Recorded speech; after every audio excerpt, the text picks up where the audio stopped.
نحمده ونصلي على رسوله الكريم اما بعد فاعوذ بالله من الشيطان الرجيم بسم الله الرحمن الرحيم رب اشرح لي صدري ويسر لي امري واحلل عقدة من لساني يفقهوا قولي واجعل لي وزيرا من اهلي اللهم فقهنا في الدين اللهم اني اسالك علما نافعا رزقا طيبا وعملا متقبلا آمین ثم آمین یا رب العالمین. ہم نے کل دوسرا پارہ ہاف کیا تھا. سورۃ بقرہ چل رہی ہے، ہم سب جانتے ہیں، لمبی بھی ہے اور اس کے علاوہ اس کے اندر احکامات بہت زیادہ ہیں.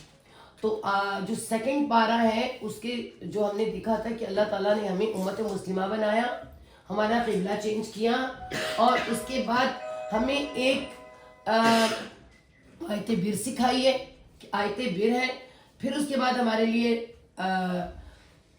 روزے آ گئے ہیں، حج آیا ہے اور ساتھ ہی ہمارے جہاد کہ جہاد کرو. اور جہاد کے بعد آپ کو پتہ ہے کہ جہاد کے بعد اور بہت سے مسائل، معاشرتی مسائل ہمارے، خاص طور پہ مضبوط خاندانی نظام، اس کو کس طرح سے ہم کر سکتے ہیں، ہم خاندان کیسے بنا سکتے ہیں، گھر کیسے بنا سکتے ہیں. گھر جو ہے ویسے تو گھر بنتا ہے اینٹوں کا، گارے کا، پر رشتے جو بنتے ہیں نا ان کا بننے کا ایک الگ انتظام ہوتا ہے. وہ سب سے پہلے ہوتا ہے نکاح. آپ کو پتہ ہے کہ ہم سب جانتے ہیں حضرت آدم علیہ السلام اور اماں حوا کا پہلے نکاح ہی ہوتا ہے، ٹھیک ہے نا. تو سٹارٹنگ جو ہے وہ نکاح ہے. تو نکاح کرنے کا یا گھر بنانے کا جو سب سے پہلا کام ہے، اس میں جو سب سے پہلی چیز ہے وہ کیا ہے؟ کیا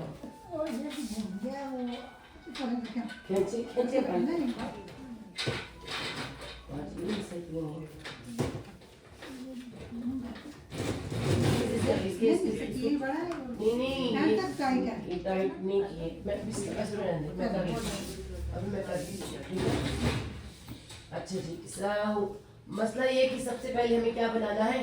گھر. تو گھر بنانے کے لیے سب سے پہلے ہمیں رشتے قائم کرنے پڑتے ہیں.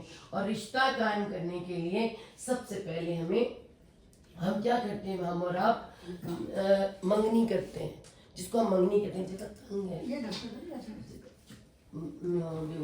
تو سب سے پہلے ہمیں کیا کرنا پڑتا ہے؟ رشتہ طے کرنا پڑتا ہے. تو جو ہمارے یہاں سب سے پہلے آیت نمبر آ رہی ہے نا 221 نمبر آیت ہے، جس کے مطابق ہمیں اللہ تعالیٰ نے فرمایا ہے وَلَا تَنْكِحُوا الْمُشْرِكَاتِ حَتَّى يُؤْمِنَّ. تم سب سے پہلا اصول کیا بتایا ہے؟ اس میں اصول نمبر 1 کہ اور حکم کسے دیا ہے؟ مردوں کو. یہ یاد رکھیں، ایک یہاں پہ رول یاد رکھیں، مرد جب بالغ ہو جاتا ہے، یہ رول ہم پاکستان پہ تو اپلائی نہیں نہ کرتے، وہ اپنا نکاح کرنے کے لیے آزاد ہے اور اپنا نکاح کر سکتا ہے، اس کو ماں باپ کی اجازت کی بھی ضرورت نہیں ہے. وہ ایک الگ بات ہے کہ ہم جب تک اس کو اجازت نہ دیں 30-40 سال کا بھی کر دیتے ہیں، لیکن اس کو اجازت کی ضرورت نہیں ہے. اللہ تعالیٰ نے یہاں سے پتہ چلتا ہے تم نکاح کرو، ٹھیک ہے، تم نکاح نہ کرو، ٹھیک ہے.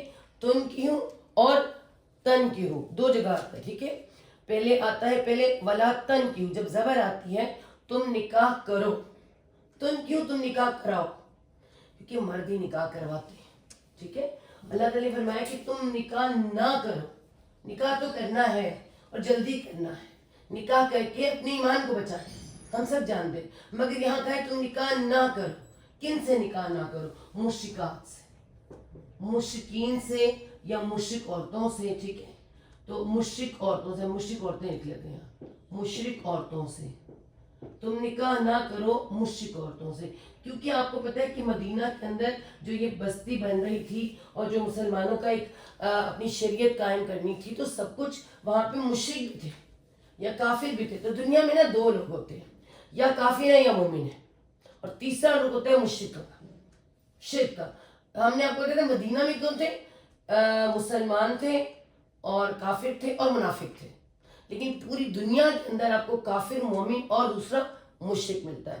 اب سب سے پہلے یہاں آپ کو یہ پتہ نہیں چلے گا ہمیں مسلمانوں کو کیوں کہا جا رہا ہے مشرک عورتوں سے شادی نہ کرے. اور ساتھ ہی دوسری آیت میں آ رہا ہے اور نہ ہی تم کرواؤ، نہ ہی کرواؤ کس کی؟ اپنی عورتوں کی کا نکاح مشرک مردوں کے ساتھ. ٹھیک ہے، نہ کرو نہ کراؤ، نہ تم خود کر سکتے ہو نہ کراؤ، کوشش پوری کرو، مشرک نہ ہو. اب یہاں پہ تھوڑا سا شرک دیکھیں گے کہ شرک کیا ہوتا ہے، شریک کیا ہوتا ہے. ٹھیک ہے، شرک جو ہوتا ہے نا، اللہ کی ذات میں شرک کرنا ہم سمجھ نہیں آتا یہ شرک کیسے ہے. تو تھوڑا سا اگر ہم عورتیں اپنے آپ کو دیکھیں یا ماں باپ ہوتے ہوئے اپنے آپ کو دیکھیں، ہمارے مرد ہماری ساری خواہشات پوری کرتے ہیں، سب کچھ دیتے ہیں ہمیں، مگر یہی اگر ہم اپنے دیور یا جیٹھ سے مانگیں ہیں تو پھر شوہر کیا کرتا ہے؟ کیا ضرورت تھی؟ وہ تو کوئی بے غیرت ہوگا جو کیا کہتا ہے ماں باپ لولے ہیں. ہاں صحیح بات ہے، ایسی نہیں ہے، بٹ مجھے پتہ ہے یہ مرد اتنا غیرت والا ہوتا ہے کہ جب میں تیرے خرچے پھول رہا ہوں دوسری طرف کیوں جاتی ہے کہ نہیں. پھر ماں باپ، ہمارے چھوٹے چھوٹے سے بچے جو کہ لا علمی میں کسی سے کچھ مانگ بیٹھے ہیں تو ماں باپ اس کو سمجھاتے ہیں ہم جو ہیں خبردار کس سے مانگا. اب اس کا مطلب کیا ہے کہ ہم جو پورا کر رہے ہیں تو کیا رب پورا نہیں کر رہا؟ رب یہی سمجھاتا ہے جب میں تمہارا رب ہوں، اتنے سے نطفے سے لے کے جوانی سے بڑھاپا، بڑھاپے سے قبر تک میں تمہارے ساتھ ہوں. اور تمہاری سورۃ ابراہیم میں آتا ہے کہ جو تم مانگتے ہو میں دیتا ہوں. ٹھیک ہے، اور تم میری نعمتوں کو گن ہی نہیں سکتے، تو پھر تم اس کے ساتھ شریک ٹھہراتے ہو. کس کو شریک ٹھہراتے ہیں؟ اچھا مشرکین مکہ نے کیا کیا تھا؟ مشرکین مکہ تو کہتے ہیں دین حق پر ہے، مگر انہوں نے شرک کیا کیا کہ خانہ کعبہ کے اندر مکہ میں انہوں نے بت رکھ لیے. اور بت میں وہ کیا کہتے تھے؟ ان بتوں کو کیا کہتے تھے؟ اللہ کے فرشتے، اللہ کی بیٹیاں ہیں، اور ان کے حساب سے ان کے نام رکھے ہوتے ہیں. سارے جتنے بت گاڈ پریسٹ ہوتے ہیں نا وہ فیمیل ہوتی ہیں، اور فیمیل کے نام سے دیویاں جو ہوتی ہیں. تو یہ سارے کون ہیں؟ اللہ تعالیٰ کی بیٹیاں ہیں. اللہ تعالیٰ سے ہمارا یہی ان کا تھا. ویسے وہ کہتے تھے یہ گھر اللہ کا ہے، اللہ کا گھر ہے. اللہ تعالیٰ نے سورۃ قریش اتاری ہے، لیلافی قریش کی شتائی والصیف فلیعبدوا رب ھذا البیت. اس گھر کے رب کی عبادت کر رہا، تم اندر کسی کو رکھ کے عبادت کر رہے ہو. یہ تو ان کا شرک تھا، باقی سارے شرک تھے. اور پھر مانگنے کے لیے، ابھی میں نے آپ کو مانگنے کا بتایا، دعا کرنا، مانگنا. پھر ہمارے ہاں کیا ہے؟ مزاروں پہ جانا. مزار یا تو مرے ہوئے سے مانگنا، یا پھر پیر کوئی اللہ کا بنا کے اس کو بھی پاگل بنا دینا، اتنی عزت کرنا. وہ کجا ٹھٹا، اس کو کلمہ بھی پہلانا نہ آتا، اس کو آپ نے اتنے بڑے اس پہ روپے پہ پہنچا دینا، چاہے وہ مرا ہو یا زندہ ہو. اس کے پاس جانا مانگنے کے لیے. اور یہ بیماری ہمارے پاکستان میں بہت زیادہ ہے. پاکستان، انڈیا، باقی ادھر بھی ہے، وہ جانے. یہاں ہمارے ہاں سب سے پہلے جب شادی کریں دیکھیں کوئی پیروں بزرگوں والے تو نہیں ہیں، اجازتیں تو نہیں لیتے پھرتے قرآن پڑھنے کے لیے. ہاں جی، وہ پوچھتے ہیں. ہم نے انہیں کہا کہ آپ آئیں، ہمارا غور ہے قرآن کچھ، تو دعا پہ بلایا تو اتنے پڑھے لکھے پروفیسرز دونوں میاں بیوی، اور جواب کیا دیا؟ ہمیں اپنے پیروں کی اجازت نہیں ہے. آپ خود سوچ لیں، پڑھے لکھے دونوں کے دونوں پروفیسر، اور آگے سے جواب ایک دفعہ 2 دفعہ، پھر آخر انہوں نے کہہ دیا کہ ہمیں اجازت نہیں ہے. تو آپ سمجھیں کہ ایسے لوگ جن میں آپ کو تھوڑی سی شرک کی بو آتی ہو وہاں رشتہ نہ کریں. اللہ تعالیٰ نے ہمیں کیا بتایا؟ رشتہ تو تم لوگ کرنا ہے. تو رشتہ کرنے کا اصول جو ہے اللہ کے رسول صلی اللہ علیہ وسلم نے ہمیں جو بتایا ہے وہ کیا ہے؟ اب ہم دیکھیں گے. قرآن ہمیں کہہ رہا ہے کہ مشرک عورتوں سے شادی نہ کرو. اگر شرک آئے گا تو تمہارے آنے والی نسل میں آئے گا، تمہارے گھر میں آ جائے گا، تمہارے خاندان میں آ جائے گا، شرک آ جائے گا. اور اللہ تعالیٰ نے سورۃ النساء میں کہا ہے سب کچھ بخش دوں گا سوائے شرک، ما دون ذالک. تم بڑے بڑے گناہ کر کے لاؤ، شرک میں نے نہیں بخشنا. تو شرک سے بچنے کے لیے رشتہ کرنے کا پہلا اصول کہ مشرک عورتوں سے تم نے نکاح نہیں کرنا. تو اللہ کے رسول صلی اللہ علیہ وسلم نے جو ہمیں حدیث کے مطابق پتہ چلتا ہے کہ جب تم کوئی رشتہ کرتے ہو، نکاح کرتے ہو، تو 4 چیزیں دیکھتے ہو. ٹھیک ہے، 4 اصول یا 4 چیزیں. وہ کیا ہیں؟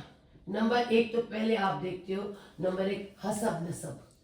حسب نسب کیا ہوتا ہے جی؟ خاندانی. خاندانی غریب بھی ہو سکتا ہے نا، مگر ہم کہتے ہیں خاندانی کیوں، اور ساتھ میں مالدار بھی ہو. نمبر 2 مالدار بھی ہو، ہے نا. حسب نسب تو ہاں ٹھیک ہے، خاندانی دکھنا بھی چاہیے. خاندانی لوگ ویلیوز والے ہوتے ہیں، اچھی ویلیوز ہوتی ہیں. لیکن خاندانی لوگوں کے لیے ایک تو خاندان دیکھو, حسب نسب دیکھو, پھر مالدار دیکھتے ہو. یہ سوشل رولز ہیں یا نبی پاک کے؟ نبی پاک صلی اللہ علیہ وسلم حدیث لکھا ہے میں نے, حدیث میں آتا ہے کہ رشتہ دو چیزیں تم دیکھتے ہو. دوسرا کیا دیکھتے ہو؟ مالدار, اور پھر حسن دیکھتے ہو, حسن ہے نا, اللہ تمہارا بھلا کرے. نمبر 4 پہ آتے ہیں دین. دین دیکھ لیا کرو. اللہ فرماتے ہیں یہ بھی ہو گیا, دیکھ لیا, یہ نہ بھی ملے تو خیر ہے, یہ نہ بھی ملے تو خیر ہے, یہ نہ بھی ملے تو خیر ہے, دین دیکھ لیا کرو. کبھی کبھی خاندانی لوگوں کے پاس بھی دین نہیں ہوتا, کبھی کبھی مالداروں کے پاس بھی دین نہیں ہوتا. جیسے آج ہم انشاءاللہ تعالیٰ پڑھیں گے دین کہاں کیسے دکھا جاتا ہے. اور حسن اس کے پیچھے تو ڈھل ہی جانا ہے. اور ہم تو سب سے پہلے دیکھتے ہی چاندہ ٹوٹا ہے نا, تو وہ چاندہ ٹوٹا کہ مشرق آ رہے تھے چھوڑ دیو. اللہ تعالیٰ کہہ رہا ہے پھر تم آزاد, اور اس وقت تھا آزاد کا. آج آزاد کون ہے؟ آج آزاد امیر خاندان, یہ امیر آزاد, ٹھیک ہے. اور اس تو غلام یا کنیز اس وقت ہوتے تھے. اللہ تعالیٰ فرما رہے ہیں اگر دیندار, اگر مشرک ہے اور وہ آزاد بھی ہے, امیر بھی ہے, حسین بھی ہے, چھوڑ دو. اگر وہ دین والا ہے, غلام ہے, کنیز ہے, اپنا لو, ٹھیک ہے.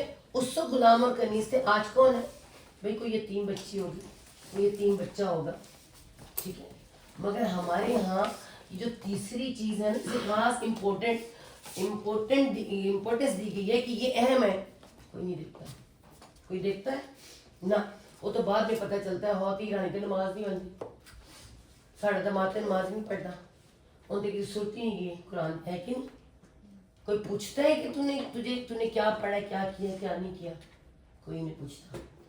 گھر, گاڑی, بنگلہ, عہدہ, ہر چیز دیکھ کے لڑکی دی جاتی ہے اور لڑکیاں لی جاتی ہے. یہ جو مالدار لکھا ہے نا, یہ مالدار, تو خاص طور پہ لڑکوں کے جو مالدار دیکھتے ہیں نا, دونوں لڑکیاں ہم نے وزنی بنا لی.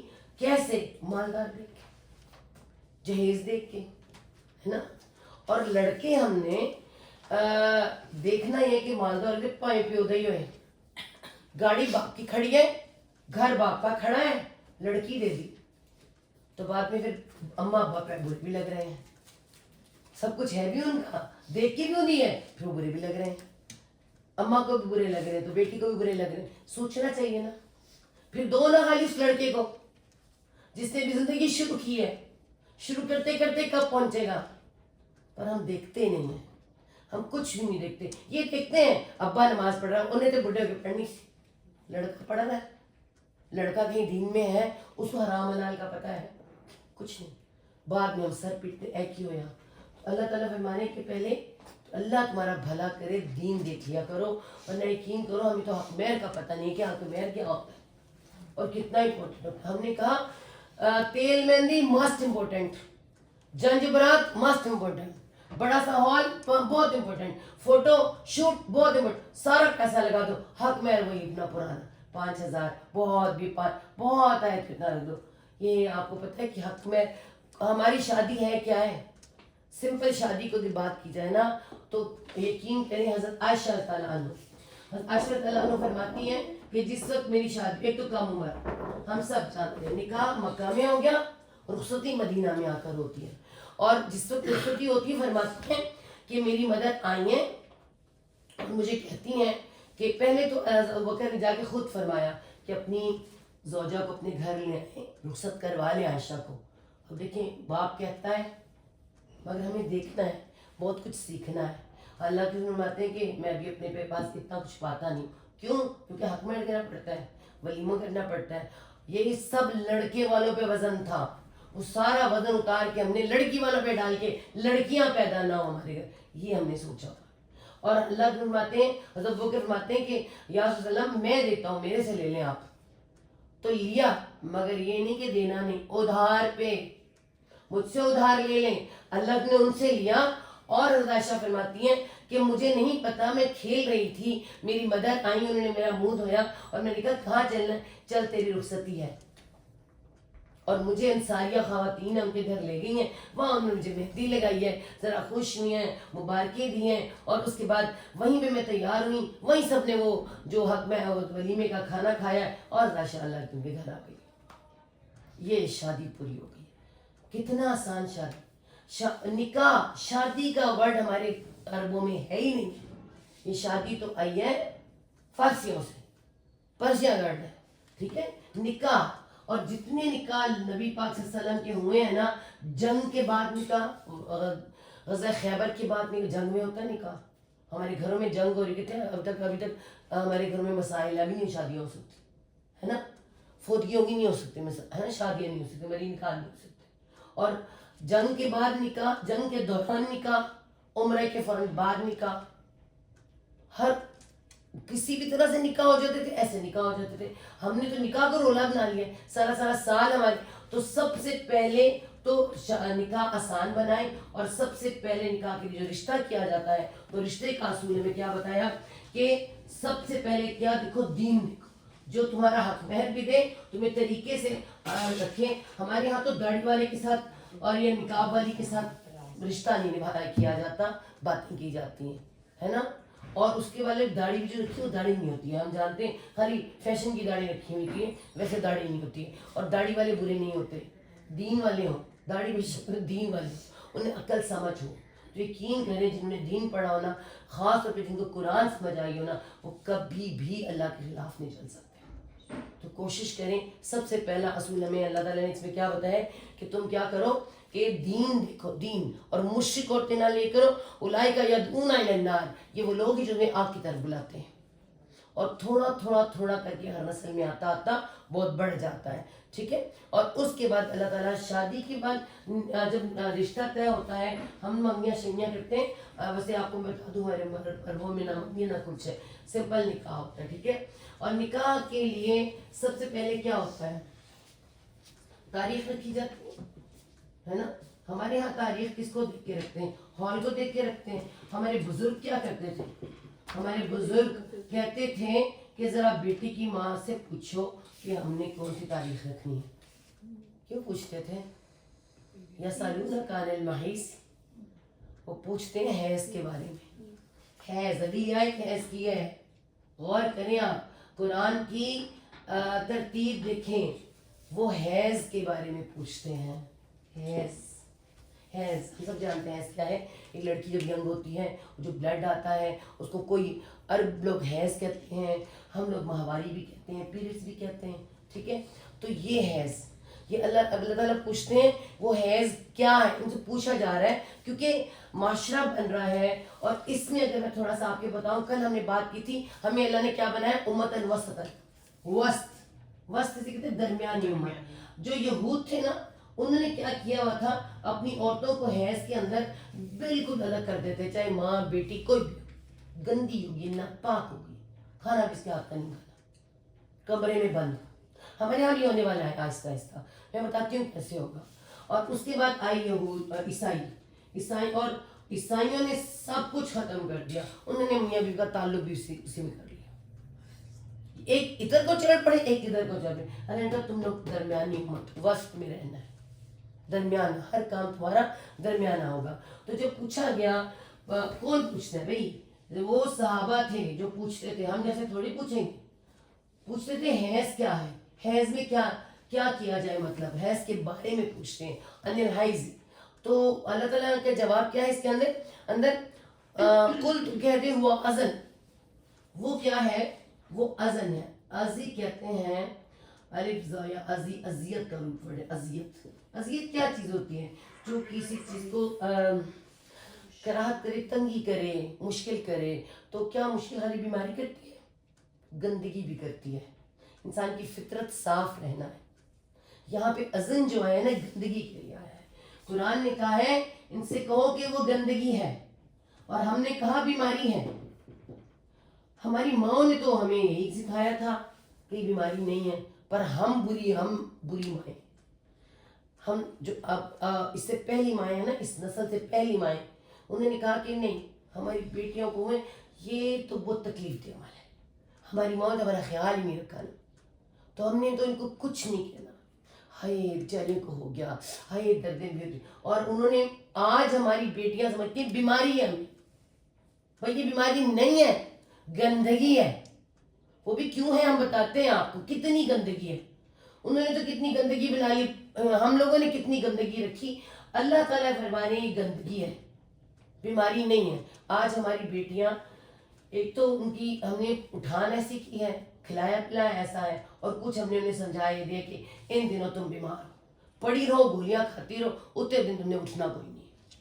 اچھا جب ہم یہ اپنی بیٹیاں اس طرح تیار کر رہے تھے نا تو ہمیں یاد نہیں رہا ہمارے گھر بھی بیٹیاں نے آنا، بہویں ہوں. پھر بہو جب وہ کہتے بری لگتی ہے کہ نہیں. ہم جب بیٹیوں کو سکھاتے ہیں نا تو یاد رکھیں کسی اور نے بیٹی سکھا کے ہمارے گھر بھیجنی ہے. تو آج ساری لڑکیاں، ساری مائیں جس وقت ان کو حیض آتا ہے نا بیمار بن کے پڑی ہوتی ہیں. یہ بیماری نہیں ہے، اللہ تعالیٰ فرماتے ہیں گندگی ہے. اور اس میں کیا کرنا ہے، اس میں ہم نے یہ نہیں، گندگی کیا، کس چیز کی گندگی ہے. ہم نے آپ اس گندگی میں کیا کر سکتے، کیا نہیں کر سکتے. صرف ایک جو اس میں قرآن بتا رہا ہے، قرآن کے مطابق میاں بیوی ایک دوسرے کے پاس نہیں جا سکتے. مردوں سے کہا جا رہا ہے فَاعْتَزِلُوهُنَّ، ان سے الگ ہو جاؤ. ٹھیک ہے، تھوڑی سی معزولی ہو جو، الگ ہو جاؤ ان سے. تو کتنی الگ ہونا ہے کہ اللہ کے آپ حدیث نکالیں، صحیح بخاری نکالیں، کتاب الحیض نکالیں، پھر آپ کو پتہ چلتا ہے کہ ایک تو اللہ کی شادیاں کرنے کا راز، پھر ہماری امہات المومنین نے ہمیں ہر چیز بتائی. سب کچھ زیادہ تر عائشہ تعالیٰ عنہ کے ذریعے ہمارے ساتھ پہنچا کہ کتنا پاس رہ سکتے ہیں اور کتنا نہیں رہ سکتے. کہ اللہ کے وسلم ان کے ساتھ لیٹا کرتے تھے، ساتھ بیٹھتے تھے، کس بھی کیا جا سکتا ہے. اب سب سوائے اس کام کے جو مین میاں بیوی کا کام ہے وہ آپ نہیں کر سکتے، اس کے لیے الگ رہیں. وہی کا نزول بھی اس حالت میں ہوا آیا بالکل ہوا، بالکل ہوا.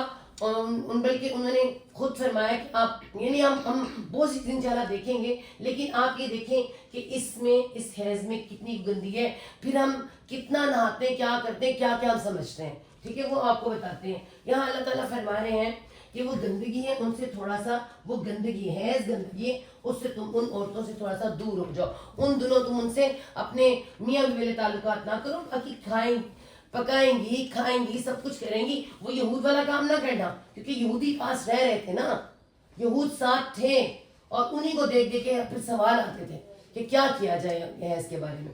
تو اس لیے فرمایا کہ کتنا ہے، کیسا ہے، وہ ہمیں صحابہ سے پتہ چلتا ہے. بہرحال یہاں پہ اللہ تعالیٰ نے فرمایا فَإِذَا لَا تَقْرَبُوهُنَّ حَتَّى يَطْهِرْنَ. آپ غور کریں، یا وہ طہارت، پاکی کو کہتے ہیں، نون عورتوں کے لیے آتا ہے. وہ پاک ہو جائیں، صرف وہ پاک ہو جائیں، یہاں تک کہ وہ عورتیں پاک ہو جائیں، صرف پاک لکھا ہے. پھر اگلا آتا ہے اسی میں فائزہ تطہرنا، پھر آ رہا ہے تا وہ، اور اب ہاں کے اوپر کیا آ رہی ہے، شد آ رہی ہے. جب وہ پاک ہو جائے، جب شد آتی ہے تو اس کا کیا مطلب ہے، وہ اچھی طرح سے پاک ہو جائے. شد شدت لے کر آتی ہے لفظ کے اندر، وہ اچھی طرح سے پاک ہو جائے. جب یہ شد آئی نا، میں اور آپ عربی کو نہیں جانتے مگر وہ جانتی تھی. اور مکہ کی عورتیں ذرا دبا کے رکھی جانے والی تھی. مکہ کے مرد سخت تھے، لیکن مدینہ کی عورتیں ذرا براڈ تھیں، بات کر لیتی تھیں، ہر بات کو واضح کر لیتی تھی. تو ایک خاتون انصاریہ، حضرت ام سلیم نام، وہ آئی ہیں، عائشہ رضی اللہ عنہا روایت کرتی ہیں، وہ آئی ہیں اللہ کے رسول صلی اللہ علیہ وسلم کے پاس اور فرماتی ہیں کہ یا رسول اللہ صلی اللہ علیہ وسلم ہم کتنا پاک ہو جائیں. کس سے پوچھ رہی ہیں، سوچیں، دنیا کے سب سے زیادہ پاک انسان سے پوچھا جا رہا ہے کہ ہم ایسے کتنا پاک ہو جائیں. آپ کو پتہ ہے کہ بہت سے لوگوں نے کیا کہا، ہم جیسی عورتوں کو جو پڑھانے کے لیے جاتی ہیں، ہم جب قرآن پڑھاتے ہیں، ان کو شرم نہیں آتی ہے اس کے بارے میں اتنی بات کرتی، تک کھول کے بتاتی. سوچیں آپ، ہمیں ان باتوں کی شرم آتی ہے، ہمیں شرم آتی ہے، پر اس پہلے ہم ہمیشہ نا کسی پیک پر ہوتے ہیں. ہم سے پہلے جو ہماری مائیں تھی نا، اور ہمیں بھی یہی کہا گیا چپ، برداشت، پتہ نہ چلے کسی کو. ہم نے پتہ ہی نہ چلنے دیا، بہت سے بات پوچھا ہی نہیں، شرم میں مر گئے. اور آنے والی نسل اپنے باپ کے ساتھ وہ لینے جاتی ہے، پیڈ لینے جاتی ہے، بیٹھ کے آرام سے ٹی وی دیکھتی ہے. یہ سب کچھ جائز ہے، بات کرنا جائز نہیں ہے. آپ سوچیں، یہ ہمارے حالات ہیں. ہمیں کیوں وہ انصاریہ خاتون کس آج سے 1400 سال پہلے کی عورت آ کے حضرت اللہ کے رسول سے پوچھ رہی ہے کہ یا رسول اللہ وسلم کتنا پاک ہو جائے. ہم نے آج تک کبھی سوچا کتنا پاک ہو جائے, کیسے پاک ہو جائے؟ ہم نے تو کہا پاک ہونے کا طریقہ یہ ہے کہ اپنے پراندے بھی دھو لو, تو اپنے بیڈ بھی دھو لو, اور اپنے سارے کپڑے, ہائے ہائے میرا دوپٹہ لیکن نماز نہ پڑھی میں نے پاک ہوں. حالانکہ ایسا تو تھا ہی نہیں, ایسا تو تھا ہی نہیں. ٹھیک ہے, تو کتنا پاک ہو جائیں. پھر اللہ حضرت عائشہ فرماتی ہیں میں کونیاں ماری کہ چپ کرے. حضرت عائشہ چھوٹی ہیں, کم عمر ہیں. اللہ کی فرمایا کہ کہنے دو عائشہ, انہیں کہنے دو. اور اس کے بعد حضرت عائشہ کو اندر لے کے گئے ہیں اور سمجھایا ہے کہ انہیں کو ایک کاٹن لیں اور اس کاٹن کو لگا کے چیک کریں کہ اگر تو اس کے اندر براؤن پانی ہے تب بھی نہیں, اگر اس میں کوئی ریڈش ہے تب بھی نہیں. جب وہ بالکل صاف آتا ہے تو اب آپ تیار ہیں اپنے شوہر کے پاس جانے کے لیے, اپنے معاملات کرنے کے لیے. اگر کہیں براؤن پانی ہے تو 2 گرام, اور اگر کہیں ریڈش ہے تو 4 گرام سونا فدیے میں دینا پڑے گا. یہ کبھی کسی کو پتا تھا؟ ہمیں تو یہ باتیں ہی پتہ نہیں تھی, ہے نا. تو یہ باتیں ہمیں پتہ ہونی چاہیے. آپ کے پاس یہ باتیں امانت ہیں. جس کے پاس بیٹیاں ہیں, ہم جب اپنی بیٹیوں کی شادیاں کرتے ہیں, ہم پارلر میں بھیجتے ہیں, ہم انہیں مالوں کے دھکے لگواتے ہیں اور انہیں کیا کیا نہیں کرتے ڈیزائنروں کے, مگر ہم اپنے قرآن کا ڈیزائن کردہ قانون نہیں بتاتے. انہیں پتہ ہی نہیں ہوتا ان کو نہانے دھونے کا. اماں کہتی مجھے شرم آتی. وہ جب پوری تم لوگ ویکس کراتے تب شرم نہیں آتی؟ جب پوری جا کے لڑکیاں چھوڑ آتے اور ویکس کرائیں تب شرم نہیں آتی؟ ایسی باتیں کرتے ہوئے شرم آنے لگ جاتی. شرم ہے کس کی شرم, یہ کسی کو پتہ ہی نہیں. جب اپنی بیٹیوں کی شادیاں کیا کریں, جب کسی بہن اور بیٹی کی شادی ہو, کوئی ایک ایسا رکھا کریں کہ وہاں پہ کسی کو بلائیں, خود نہیں بتا سکتے کوئی بتا دے, لیکن اپنی بچوں کو بتائیں کہ یہ کام اتنا زیادہ پاکیزہ ہے, صاف ہے. ٹھیک ہے. اور پھر اس کے بعد آپ کیا کر سکتے ہیں. حضرت عائشہ تعالیٰ نے ایک دفعہ فرمایا لکھن کہ لکھن میں حیض سے ہوں تو میں آپ کو یا آپ کا جانماز یا کچھ چیز کیسے پکڑا سکتی ہوں. تو انہوں نے کہا کہ عائشہ تیرے ہاتھوں کو تو نہیں نا, تیرے ہاتھ تو پاک ہیں, تیری زبان تو پاک ہے. آپ سوچیں وہ عورتیں نبی پاک صلی اللہ علیہ وسلم کا نام لیتی تھیں, اللہ کے رسول صلی اللہ علیہ وسلم, تو ہم درود شریف نہیں پڑھ سکتے. وہ پاس بیٹھتی تھیں, ہماری مائیں اللہ کے ہاتھ پکڑتی تھیں حیض میں, اور آج ہمیں سوال کیا جاتا ہے ہم حیض میں درود شریف پڑھ سکتے ہیں؟ کیوں نہیں پڑھ سکتے بھائی؟ پڑھ سکتے ہیں. اور آپ کو اب اس وقت اتنا ٹائم نہیں ہوتا کہ آپ کو اتنا کچھ بتایا جائے.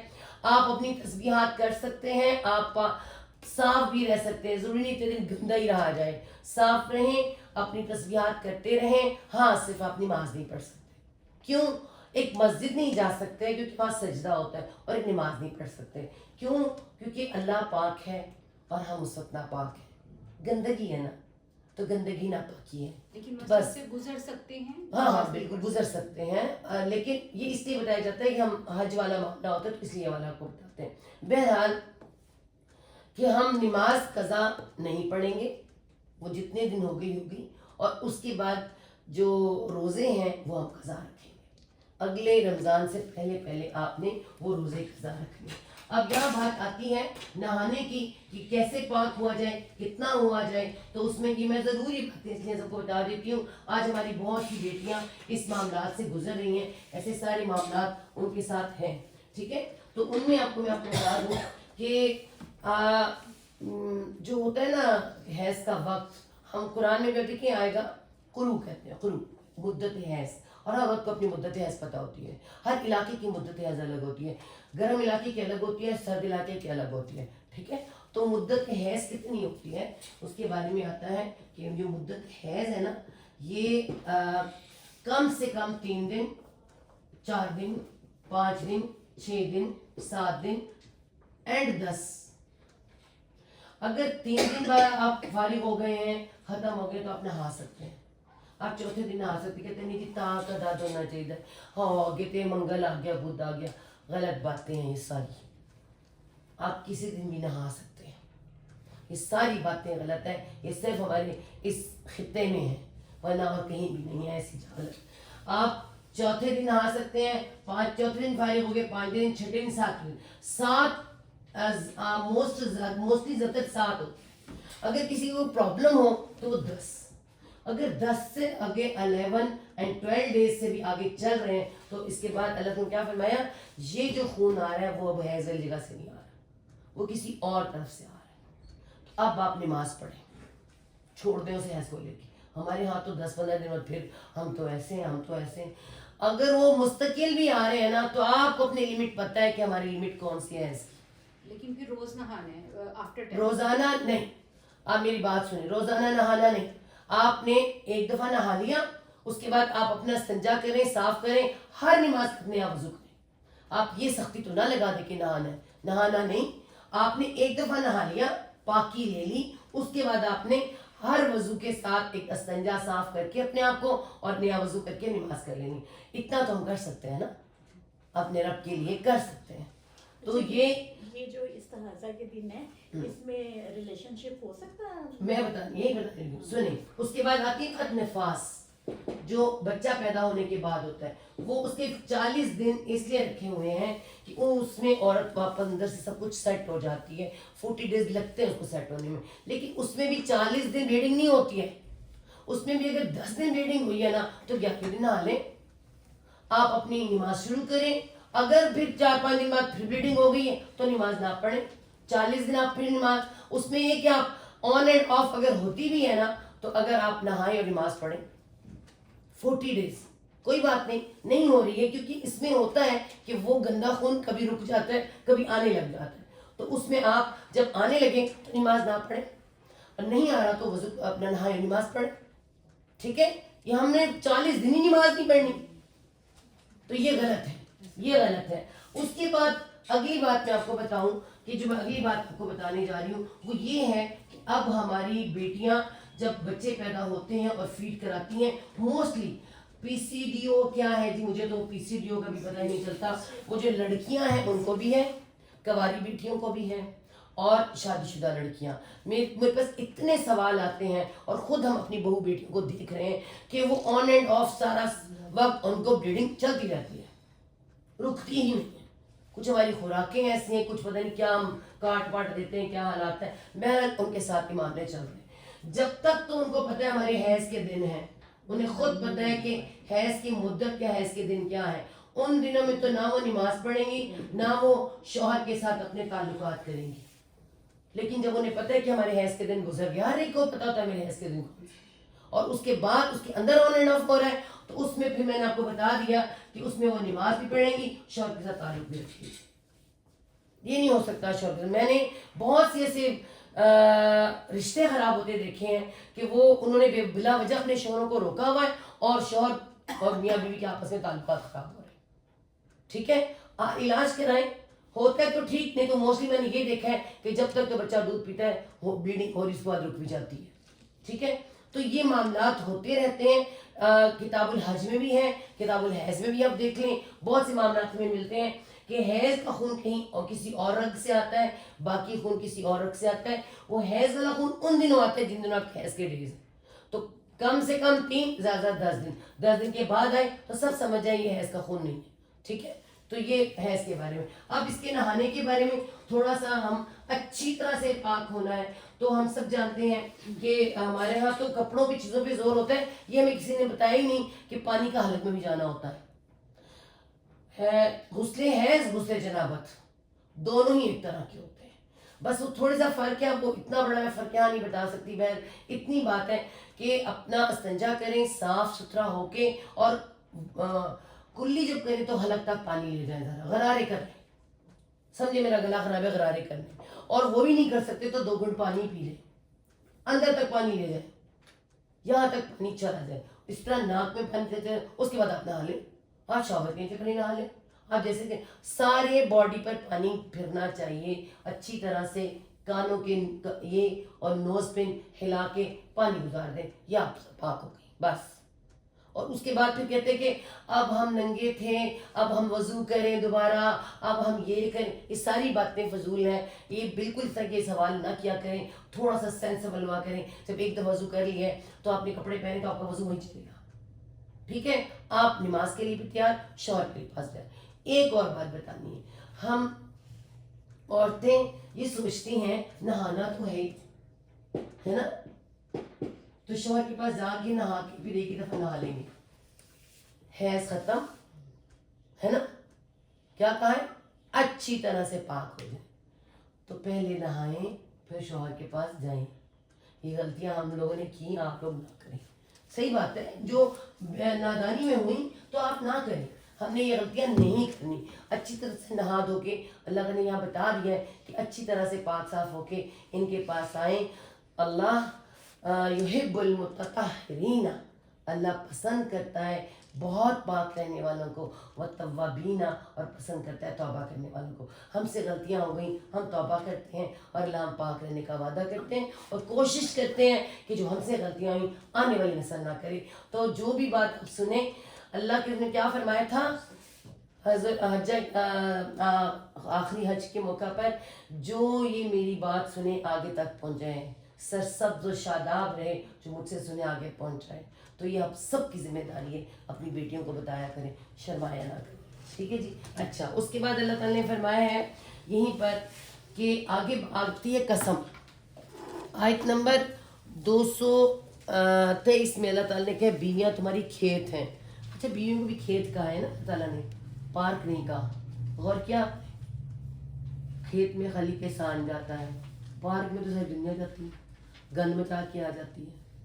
تو اللہ تعالیٰ نے کہا کھیت ہے, اور کھیت کے ساتھ محبت کسان کی کتنی ہوتی, باڑ لگا کے رکھتا ہے, گن مند ہونے نہیں دیتا, کسی کو آنے نہیں دیتا, پانی کا کتنا خیال رکھتا ہے. تو بڑا ہی اللہ تعالیٰ نے اتنا, لباس کے ساتھ الگ, کھیت کے ساتھ ایک الگ ہی اللہ تعالیٰ نے بیوی کے ساتھ تعلق بنا دیا کہ تمہاری کھیتیاں ہیں. ٹھیک ہے, تو یہ اس طرح سے ہو گیا. اور آگے پھر آتا ہے قسم کا بیان, اس میں آتا ہے کہ 4 مہینے قسم کھائی جاتی ہے. اس پر ہم بات کریں گے, کہاں جائیں گے, سورت مجادلہ میں ہم بات کریں گے ایلا کیا ہوتا ہے. ٹھیک ہے, بہرحال وہاں بھی آئے گی اور سورۃ احزاب میں بھی آئے گی. اس سے آگے آتی ہے طلاق. وَإِنْ عَزَمُوا الطَّلَاقَ فَإِنَّ اللَّهَ سَمِيعٌ عَلِيمٌ. 227 نمبر آیت ہے. اللہ تعالیٰ فرما رہے کہ اگر تم طلاق دینے کا ارادہ ہی کر لو تو اللہ تعالیٰ سننے والا ہے, جاننے والا ہے. آپ نے کوئی صفات دیکھی ہے اللہ تعالیٰ کی آیت کے بعد جو آتی ہے؟ سننے والا کیا مطلب, کیونکہ یہ معاملہ اکثر کمرے میں ہوتا ہے اور پھر ہم مکر جاتے ہیں, ہم نے تو کوئی نہیں دی. اللہ کہتا ہے اللہ سننے والا بھی, جاننے والا بھی. پہلے تو تم سن لو, سمجھ لو کہ اللہ سنتا بھی اور جانتا بھی. تم چاہے تنہائی میں کرو چاہے 4 لوگوں کے درمیان کرو, تو اللہ سنتا ہے اور جانتا ہے. اور اس کے بعد سب سے پہلے اللہ تعالیٰ مخاطب ہوئے ہیں جو طلاق دی جانے والی عورتیں ہیں ان سے. والمطلقات یتربصن بانفسهن ثلاثة قروء. قروء لکھا ہے, آپ دیکھیں طلاق دی جانے والی عورتوں کے لیے اللہ تعالیٰ نے لکھا قروء, یہ نہیں لکھا کہ 3 مہینے. قروء کہتے ہیں مدت حیض کو. مدت حیض, کسی کی مدت حیض 28 ڈیز ہوتی ہے, کوئی 25 ڈیز کے بعد آ جاتے ہیں, کسی کو 19 دن کے بعد آ جاتے ہیں, کسی کو 1.5 مہینے بعد آ جاتے ہیں. ہر ایک کی مدت حیض الگ ہے. اس لیے اللہ تعالیٰ نے نہیں لکھا جو کہتے ہیں نا کہ جو عدت کے دن ہے مطلقہ کے طلاق یافتہ کے 3 مہینے, 3 مہینے 3 مدت حیض, 3 حیض گزرنے لازمی ہیں. یہ نہیں ہوگا کہ اس کے بس 3 مہینے گزر گیا تو ہوگی, نہیں, 3 حیض گزرنے لازمی ہے, چاہے اس میں کتنی بھی دیر ہو جائے.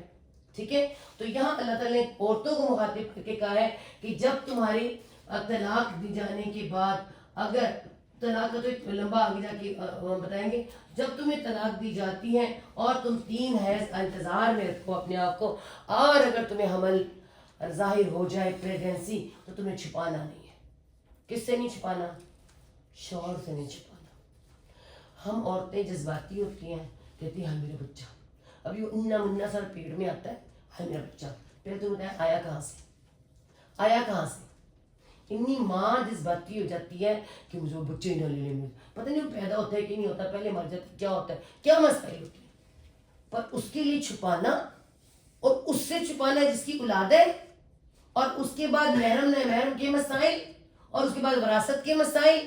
آپ اپنی اولاد کو چھپا لیں, پھر خود ہی عورتیں بھی بہادر بننے کی کوشش کرتی ہیں, ہم اپنی اور خود ہی پال لیں گے, اور پالنے کے بعد جب مصیبتیں پڑتی ہیں پھر وہ بڑا ہوتا ہے, پھر اس کو کہتی ہیں کہ جاؤ باپ سے وراثت لے لے, وہ کہتا ہے میرا تو تجھے ہی نہیں.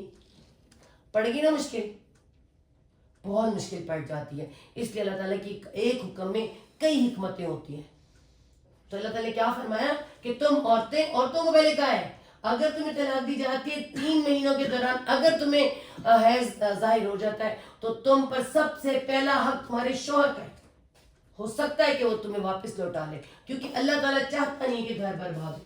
ایک گھر فرسٹ پوائنٹ ہے, بنیادی چیز ہے. اللہ تعالیٰ میاں بیوی کے معاملے کو اس لیے اتنا زیادہ پوائنٹ آؤٹ کیا ہے کہ یہاں بھی طلاق آئی ہوئی ہے, سورۃ نساء میں بھی بتایا گیا ہے, پھر آگے آپ دیکھیے سورۃ احزاب میں بھی بتایا گیا, پھر طلاق ایک اور آ گئی, سو طلاق کے نام سے آ گئی. اس قدر اللہ تعالیٰ نے اس پہ زور دیا ہے کہ دیکھو جب ایسا مسئلہ ہو تم نے نہیں چھپانا, سب سے پہلا حق تمہارے شوہر کا کہ واپس لوٹائے تم. ٹھیک ہے. اور ہمارے ہاں جو ایک نیا آنے والی نسل کے اندر آ رہے ہیں, ہم پڑھے لکھے ہم خود ہی کما لیں گے, خود ہی کر لیں گے. ٹھیک ہے, تم لوگ کما لو گی, سب کچھ کر لو گی, باپ کہاں سے لا کے دو گی اس کو؟ پھر وہ بڑا جب بچہ ہو کے سوال کرتا ہے نا باقی کی باپوں کو دیکھ کہاں سے دو گی؟ ہم سب جانتی ہیں اللہ تعالیٰ نے اگر مرد اور عورت کو اکٹھا بنایا ہے نا تو کوئی وجہ ہے پیچھے, اور بہت بڑی وجہ ہے. اور اس لیے عورتوں کو چھپانا نہیں ہے. یہیں پہ اللہ تعالیٰ نے بتایا یہ تم پر ایک درجہ زیادہ رکھتے ہیں. ٹھیک ہے. اور آپ اس آیت کے اینڈ پہ دیکھیں کہ جہاں اللہ تعالیٰ نے بتایا نا کہ الرجال وہن درجۃ, اور مرد جو ہیں عورتوں پر ایک درجہ زیادہ ہے. تو نماز اتنی زیادہ ہے کیا وہ انہیں ثواب زیادہ ہوتا ہے؟ غور کریں, نہیں, صرف ان پہ ذمہ داریاں زیادہ ہے. ورنہ ان کے اندر کیا ہے, ایک ذمہ داریاں زیادہ نبھاتے زیادہ تو حکم بھی چلے گا اسی کا ہی, تو اس کا درجہ زیادہ ہے. اللہ نے اللہ عزیز الحکیم. پھر اللہ تعالیٰ کی آپ وہ دیکھیے اللہ عزیز کا ہے. عزیز کا مطلب ہوتا ہے غالب ہوں, زبردست ہوں. اگر تمہیں میں نے زبردست بنایا نا اس عورت کے اوپر تو میں زیادہ زبردست, اللہ زیادہ زبردست ہے. اس سے ڈر کے رہنا. اور حکیم بڑا ہے, حکمت بڑی ہے اس کے کاموں میں. اگر یعنی کہ نہ چھپانے کا حکم دے رہا ہوں تو اس میں بھی حکمت ہے, اور اگر اس مرد کو تیرے اوپر رکھا ہے سر پہ تو اس میں بڑی حکمت ہے. تمہیں نہیں پتا, تم نہیں جانتے. اور اسی میں پھر آگے اللہ تعالیٰ اسی میں عورتوں کو منع کر کے آگے آ رہا ہے الطلاق مرتان. بس سمپل سی بات ہے, اللہ تعالیٰ یہاں بتا رہے ہیں کہ طلاق کو کھیل تماشا نہ بناؤ, کہ طلاق جو ہے نا یہاں پہ اس کے مطابق الطلاق مرتان, طلاق 2 مرتبہ ہے. میں ایک چھوٹا سا چارٹ بنا کر آپ کو یہاں بتا دیتی ہوں کہ طلاق کے ساتھ کیا معاملات ہیں. طلاق جو ہے 2 مرتبہ ہے, اور اس کو میں جتنا ان شارٹ آپ کو بتا سکتی ہوں بتاؤں گی. اس میں یہ ہے کہ طہر, ابھی ہم نے پڑھا طہر پاکی کو کہتے ہیں. ٹھیک ہے, جب حیض سے پاکی ہے تو پاک صاف ہو گئی ہے. طہر پاکی کا وقت عورت کا حیض سے صاف ہو جانے کے بعد. تو ایک شخص جب اللہ ان کے پاس آیا تو اس نے کہا کہ میں نے طلاق دے دی اپنی بیوی کو. تو پوچھا کہ کیا وہ طہر سے تھی؟ کہتا ہے نہیں, حیض کے ساتھ تھی. اللہ کو جاؤ واپس اس کے ساتھ تعلق قائم کرو, پھر اس کو طلاق دو, طہر میں دو. کتنا مشکل ہے. اب غور کریں, پہلے اس سے تعلق پھر وہ طلاق دینے والا معاملہ کھٹا پڑ جاتا ہے نا. دراصل بات ہے کہ کراہت میں نہ دو, اس کو کسی مجبوری میں نہ دو. تم نے اگر طلاق دینی ہے تو طلاق تم اللہ نے پہلے کیا عزم کر لیا تم نے. دراصل عزم کر کے طلاق نہیں دیتے, ارادے کے ساتھ طلاق کوئی کوئی دیتا ہے. ارادے کے ساتھ طلاق کوئی کوئی دیتا ہے. یہ تو اچانک دے دی جاتی ہے غصے میں, ایسے ہوتا ہے. محبت میں تو نہیں کوئی دیتا, سوچ سمجھ کے تو یہ کام ہوتا ہی نہیں ہے. یہ کام ہوتا ہی کیا ہے, جذبات کی بہ جانے سے, ہے نا. تو جب تمہیں طلاق دینی ہے تو بڑا سوچ سمجھ کے پھر باقی میں طلاق دو نا, جب تم اس کے پاس جا سکتے ہو. اس ایک تو پاکی میں طلاق دینا, اللہ نے ہمیں طریقہ بتا دیا کہ پاکی میں طلاق دینا ہے. تو اس کے مطابق جو ایک بنتا ہے, پہلا طہر, پہلی طلاق, ایک طلاق نمبر 1 ہو گئی, دے دی طلاق. ٹھیک ہے. دوسرا طہر, پھر حیض میں, پھر طہر, پاکی آئی, اگلی طلاق دے دی, دوسری طلاق. الطلاق مرتان, اس کا مطلب کیا ہے, 2 طلاقیں تم نے دے دی ہیں. اب ہمارے ہاں یہ ہوتا ہے کہ جیسی طلاق کا لفظ نکلا ساتھ ہی عورت سامان باندھ باہر, اور پھر وہ سب کی زبانوں پر آ جاتی ہے طلاق دے دے, پھر وہ عزت کا معاملہ بن جاتا ہے. ٹھیک ہے, حکم کیا ہے کہ عورت کو جب طلاق دی جائے اسی گھر میں رہے. ہوتا نہیں ہے نا ہمارے یہاں, ہوتا ہے اس لیے عجیب لگتا ہے, ہاں وہ طلاق دی تو ادھر ہی رہے. جب وہ طلاق دے وہ عورت اسی گھر رہے, سجے بنے سنورے اس کی خدمت کرے, اس کے سامنے آئے. ہو سکتا ہے اس کا ارادہ بدل جائے.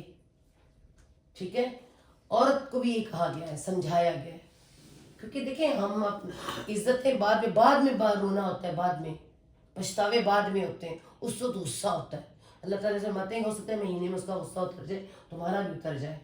اور عورتوں کا غصہ جذباتی ہوتا ہے, اور اترتا کہاں جا کے, بھابھی کی باتیں سن کر, بھائی کی لان تان سن کر عزتیں ختم ہو جاتی ہیں. شوہر بہت بڑی عزت ہے, ہم اس کو سمجھتے نہیں ہیں. یہ اتنی بڑی عزت ہے نا, خدا کی قسم یہ بہت بڑی عزت ہے. انشاءاللہ ہم جا کے قوام میں بتائیں گے کیا ہے کیسے ہوتا ہے. بہرحال جب یہ سر سے ہٹ جاتا ہے بڑی تکلیف دہ کام ہوتا ہے. اور سیدھی سی بات ہے, میں سب سے کہتی ہوتی ہوں, جب شادی کے بعد پہلی رات شوہر کے گھر گزار کے نیکسٹ ڈے آپ ماں باپ کے گھر جاتے ہیں نا, سب بدل چکا ہوتا ہے. وہی 24-22 سال گزار کر آتے ہیں نا, پر سب بدل جاتا ہے. وہ چیز نہیں رہتی, وہ تمہیں شوہر کے گھر میں ملتی ہے. تو اس نے جب کبھی کسی وقت میں, وہ اس کا لاڈ بھی تو یاد کر لو, اس کی وہ چیزیں یاد کرو, اس لاڈ بھی تو یاد کر لو. کہ لاڈ کرتا ہے, کتنا پیار کرتا ہے اللہ کے ساتھ. دیکھیے اللہ تعالیٰ بھی کبھی کسی وقت انسان پر رحم ہوتا ہے اور کبھی مشکل آ جاتی ہے. تو شوہر کے جب مشکل کا وقت آ جائے تم وہیں رہو. اس وقت اس کی دماغی حالت تم اپنی دماغی حالت سے مت کر لو, وہیں ٹکی رہو اور کوشش کرو گھر بچانے کی. ٹھیک ہے, اور یہاں پہ عزتیں بچ بھی جاتی ہیں. اور اگر تو اس کا ارادہ بدل گیا تو وہ رجوع کر سکتا ہے, اور زبردستی بھی کر سکتا ہے, اس میں بیوی کی اجازت کی ضرورت نہیں ہے. ایک دفعہ دے کے بھی رجوع کر سکتا ہے, دوسری دفعہ دے کے, 2 کے بعد وہ زبردستی رجوع کر سکتا ہے. کی بات ہے اس کو بیوی کی اجازت کی ضرورت نہیں ہے.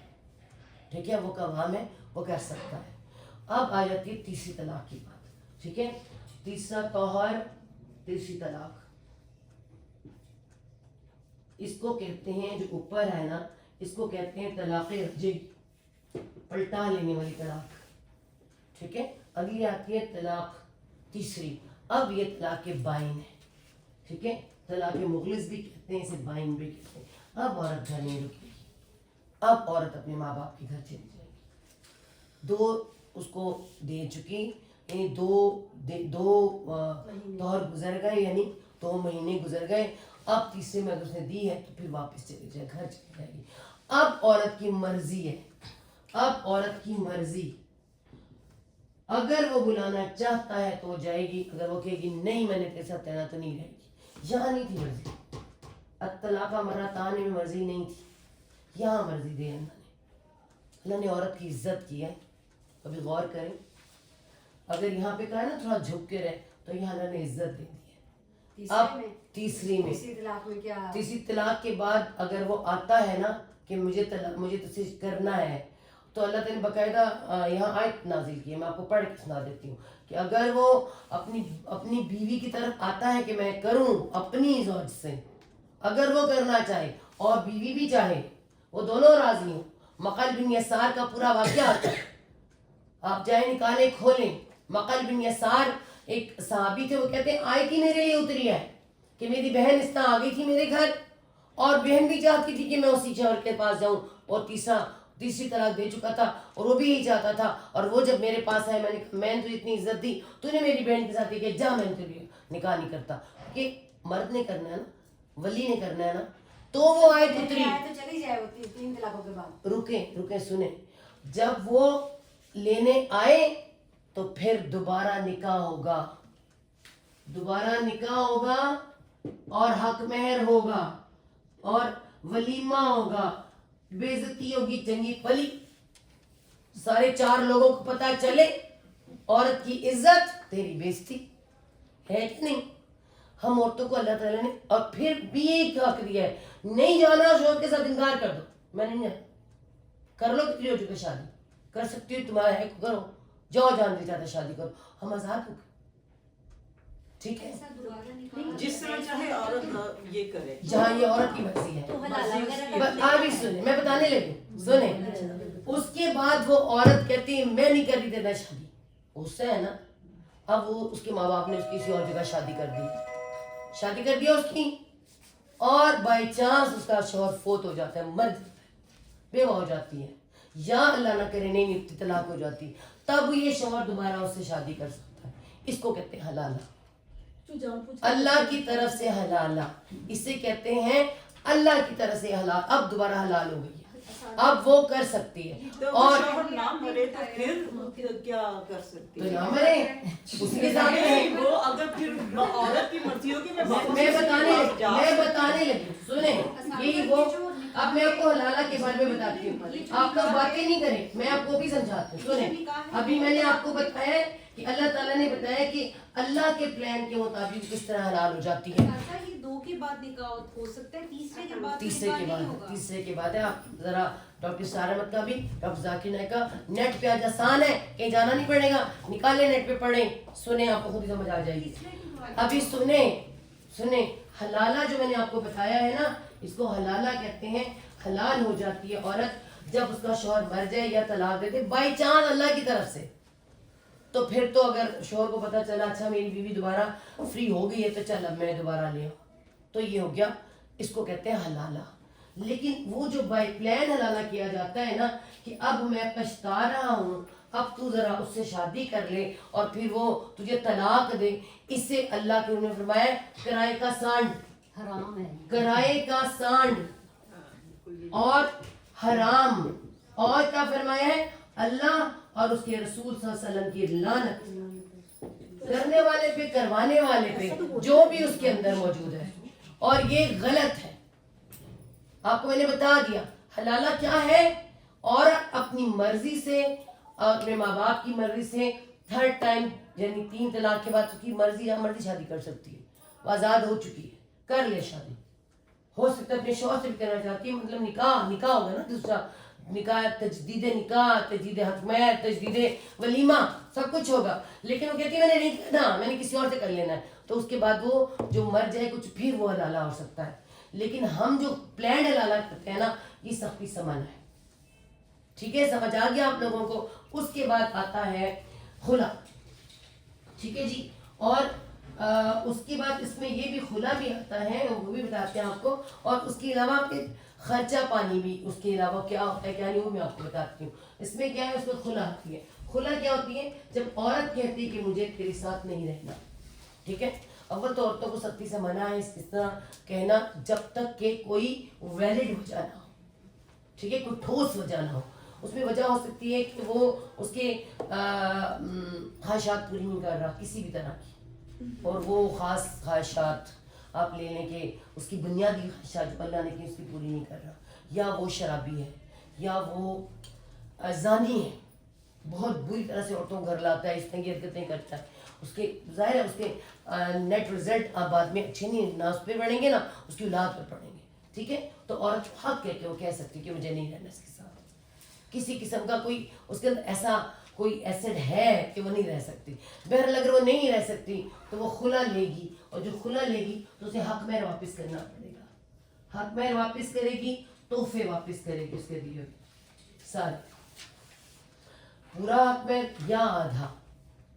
اور یہ معاملہ کہاں ہوگا, قاضی کے پاس یا جج کے سامنے. شوہر بھی ہوگا, بیوی بھی ہوگی, اور شوہر بھی کہے گا ٹھیک ہے میں کیا کر سکتا ہوں, نہیں رہتی تو دے میرا حق مہر جا.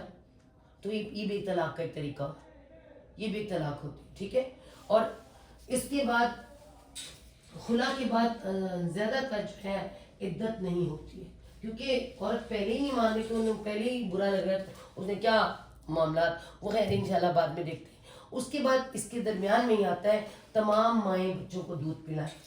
ٹھیک ہے, تمام ماؤں سے الوالدات, تمام مائیں, دنیا کی تمام مائیں بچوں کو دودھ پلائیں. اور یہ ساری دنیا کی مائیں جیسے مائیں ہوتی ہیں, بچہ بعد میں آتا ہے دودھ پہلے آ جاتا ہے. سب پتہ ہے, سب کو پتہ ہے اس بات کا. لیکن پھر وہی بات ہے کہ فگر اپنا اور یہ اور سب کچھ آپ دیکھیں کہ اچھی بری پلا بھی سکتی ہیں ہماری مائیں, اور وہ جو دودھ پر لگا دیا, جنہوں نے لگایا خود انہوں نے اپنی ماؤں کو دودھ پلانے پہ لگا لیا اور ہمیں ڈبوں پہ لگا دیا. ٹھیک ہے, ماں کا دودھ اس قدر اللہ کی طرف سے وہ اتنا بیسٹ اور اتنا اچھا اس کے لیے ہوتا ہے, بہت بہترین ہوتا ہے. آپ دیکھیں ٹھنڈے گرم کا فرق نہیں, ہر چیز معتدل, ہر چیز اللہ نے اس کے مطابق کی ہوتی ہے, ٹھیک ہے. اور صفائی ستھرائی کچھ بھی نہیں, کتنا پی لیا کتنا, کچھ نہیں, کوئی نظر نہیں لگتی, کچھ نہیں ہوتا. اور تو یہ دودھ ماں نے اللہ نے حکم دیا عورتوں کہ تمام عورتیں اپنے بچوں کو دودھ پلائیں. اب ہوتا یہ ہے کہ دودھ پلانے کے جو عام گھروں میں تو دودھ پلا رہی ہیں, مگر ہم اس بات کو واقعی ہمارے یہاں سمجھتے نہیں ہیں. ساسیں بھی ہماری سارا دودھ جا کے پتر کو پلا رہی ہیں, ہاں, اور اس کو بھی کہہ رہی ہیں میرے پتر کو دودھ دے دے, اور وہ جو دودھ پلا رہی ہے اس کو کوئی نہیں سنتا. ہمارے یہاں یہ بہت کمی ہے. وہ جو دودھ پلا رہی ہے اس کو بھی تو سوچے نا, وہ بھی تو دودھ پلا رہی ہے, وہ بھی تو سب کچھ تمہاری اولاد کو دے رہی ہے, اس کو بھی تو لا کے اتنا دینا. تو جو دودھ پلا رہی ہے نا, ویسے تو گھر میں تو ایسی کوئی بات نہیں ہوتی, میاں بیوی ظاہری بات ہے کہ اس کا نان نفقہ جو ہے جو دودھ پلا رہی ہوتی ہے اور سب کچھ وہ خود ہی کر رہا ہے. لیکن میں جو ایک غلطی ہمارے معاشرے میں تھی آپ کو بتا رہی ہوں. بہرحال جیسے طلاق کا معاملہ آ جائے, طلاق کا معاملہ آ جائے یا بیوہ ہو جائے, تو پھر یہ مسائل ہوتے ہیں کہ دودھ پلانا, اب وہ کیا کرے گی, دودھ پلائے گی یا نہیں پلائے گی. اب یہ عورت کی مرضی پہ چھوڑا ہے اللہ تعالیٰ نے. بیوی دیکھیں نا, عورت کو آزادی دی ہے نا, اگر وہ چاہے تو دودھ پلائے, اگر وہ چاہے تو انکار بھی کر سکتی. اور یہ نہیں لکھا کہ کسی گائے کا دودھ پلائے, کسی اور عورت کا دودھ پلا دے. ہاں یہ بھی پتہ لکھا ہے کہ کسی اور عورت کو ہائر کر لیں, وہ دودھ پلا دے گی. پہلے زمانے میں پلایا کرتی تھی, ہمارے نبی پاک صلی اللہ علیہ وسلم کو دائی حلیمہ نے دودھ پلایا تو کسی عورت کو ہائر کر لیں اور اس کے ساتھ پی جاتی, کیونکہ ایسا کام ہے کتنا پلایا, کیسے وہ کلو 1.5 کلو کا تو حساب ہی نہیں ہے. وہ گوالے کے پاس جا نہیں رہے, اس کے پاس جائیں گے تو پیسے دیں گے. اب وہ بیچاری کتنا پلائے کیا نہیں, اس کے ساتھ بھی زیادتی نہ ہو, تو پھر ماؤں کے ساتھ تو زیادتی کا نہیں.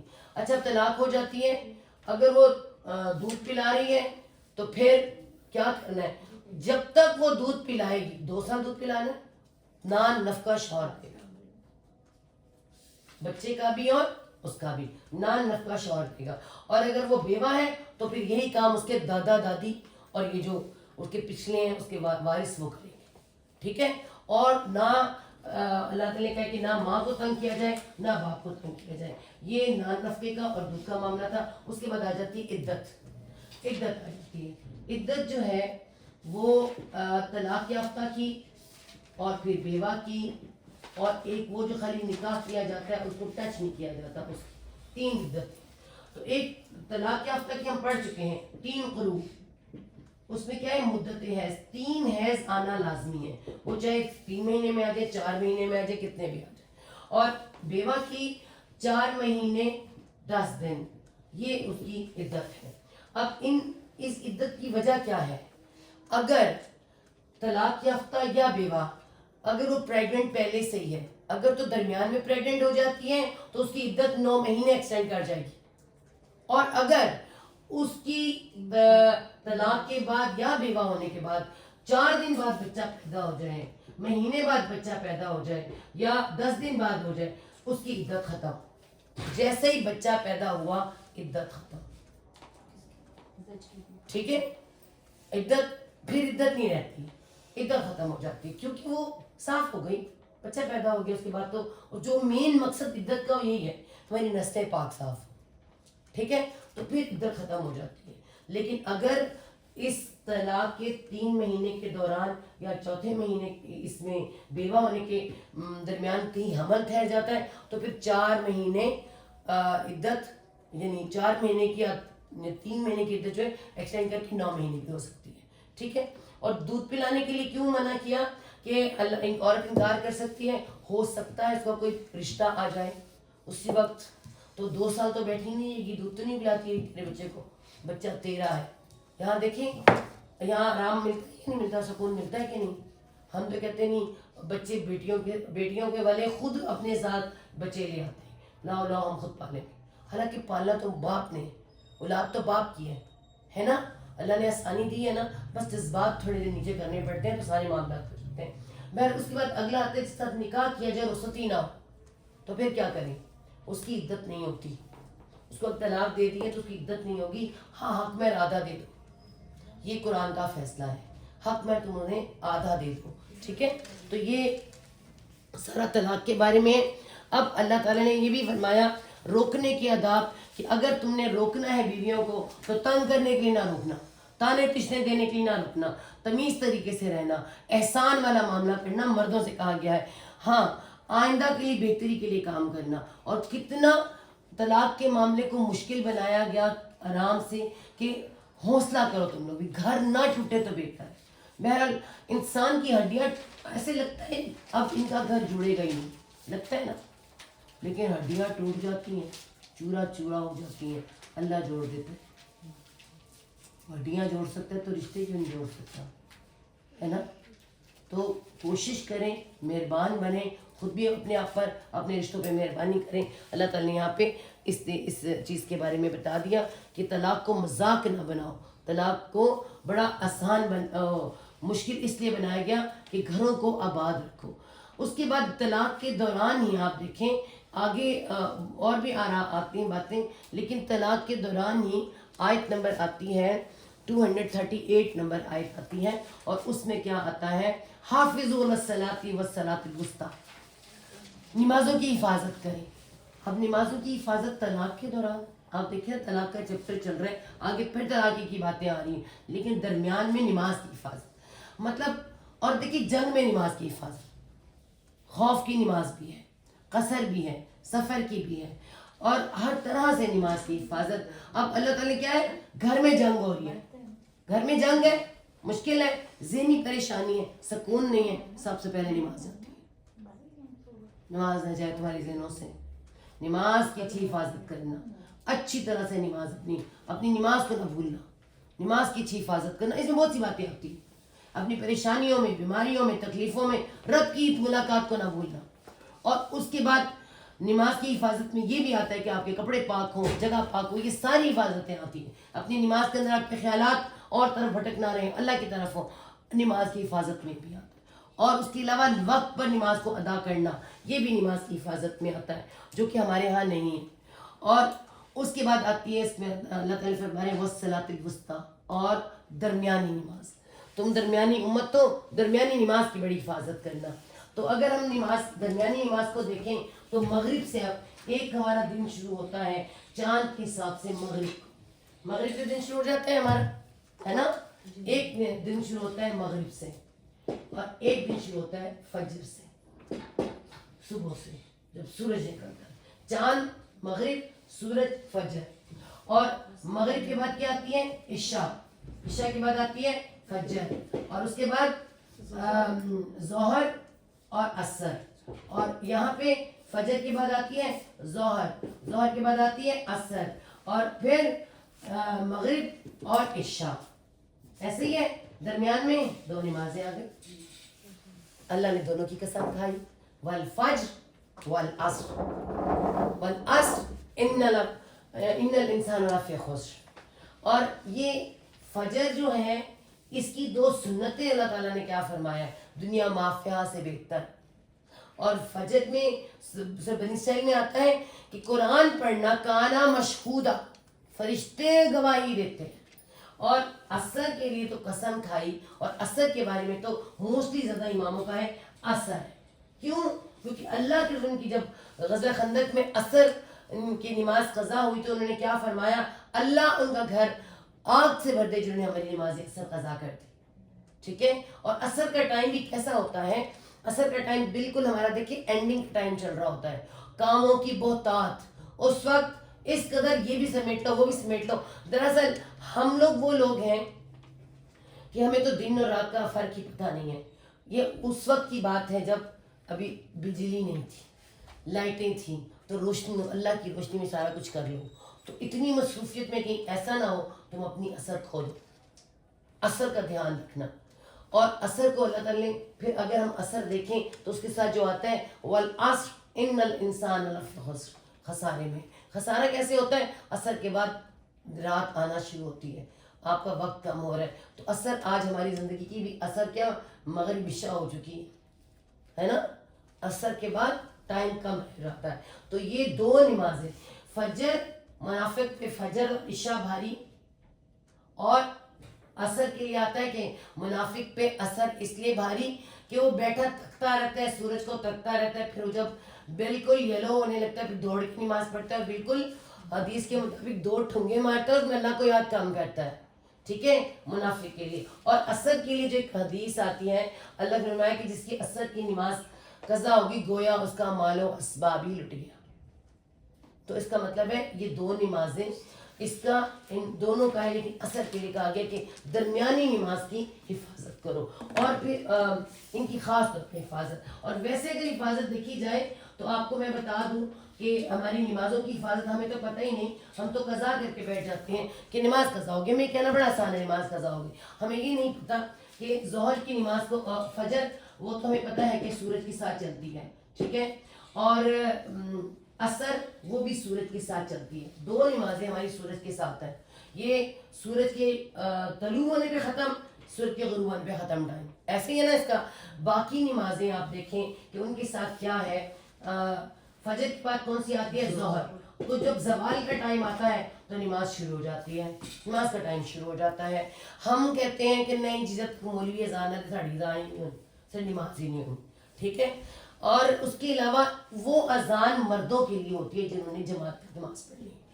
ہم عورتوں کو اللہ نے اتنی آسانی دی کہ ہمارے نبی پاک صلی اللہ علیہ وسلم جب عورتیں نماز پڑھ رہی تھی, کوئی بچہ روتا تھا تو تلاوت کم کر کے نماز چھوٹی کر دیتے تھے.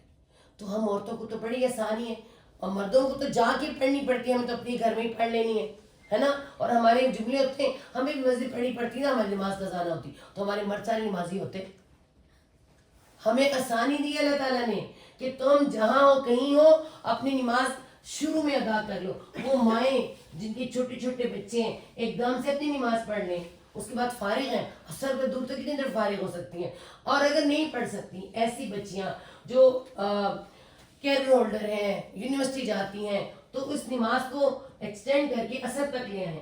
اثر سے کوئی 15 منٹ پہلے آپ اس نماز کو ادا کر لیں, آپ کی نماز قضا نہیں ہوتی. ہم کہتے ہیں 4 بجے نماز قضا ہوگی, ہمارا یہ پتہ نہیں کہاں سے کون سا والا دین آ گیا. دین اتنا آسان ہے, تب زور اثر اکٹھی پڑھی جا سکتی ہے. ایک ہی وضو کریں, زور پڑھیں, اثر پڑھیں, پھر آپ فارغ ہو گئے. ایسے ہی ہے. اور اس کے بعد ہمارے پاس آ جاتی ہے مغرب. تو اثر کو جو جلدی پڑھنا جو ہے بہت پسندیدہ ہے, اثر کو جلدی پڑھنا, تو دونوں کو اکٹھا کر لیں تو آسانی ہو جاتی ہے. اور اس کے بعد ہمارے پاس آتی ہے مغرب, ٹھیک ہے. اور اثر کو ادھر بھی پڑھا جا سکتا ہے, مغرب سے سورج کے یلو ہونے سے پہلے بھی پڑھا جا سکتا ہے. مغرب بھی کہتے ہیں گھنٹے کے اندر پڑھ لو تھوڑی مغرب قضا ہو جائے گی, ہے نا. ایسی کوئی بات نہیں. عشاء تک عشاء کی اذان سے پہلے, جب تک اذان نہیں ہو جاتی آپ کی نماز قضا نہیں ہو سکتی, ٹھیک ہے.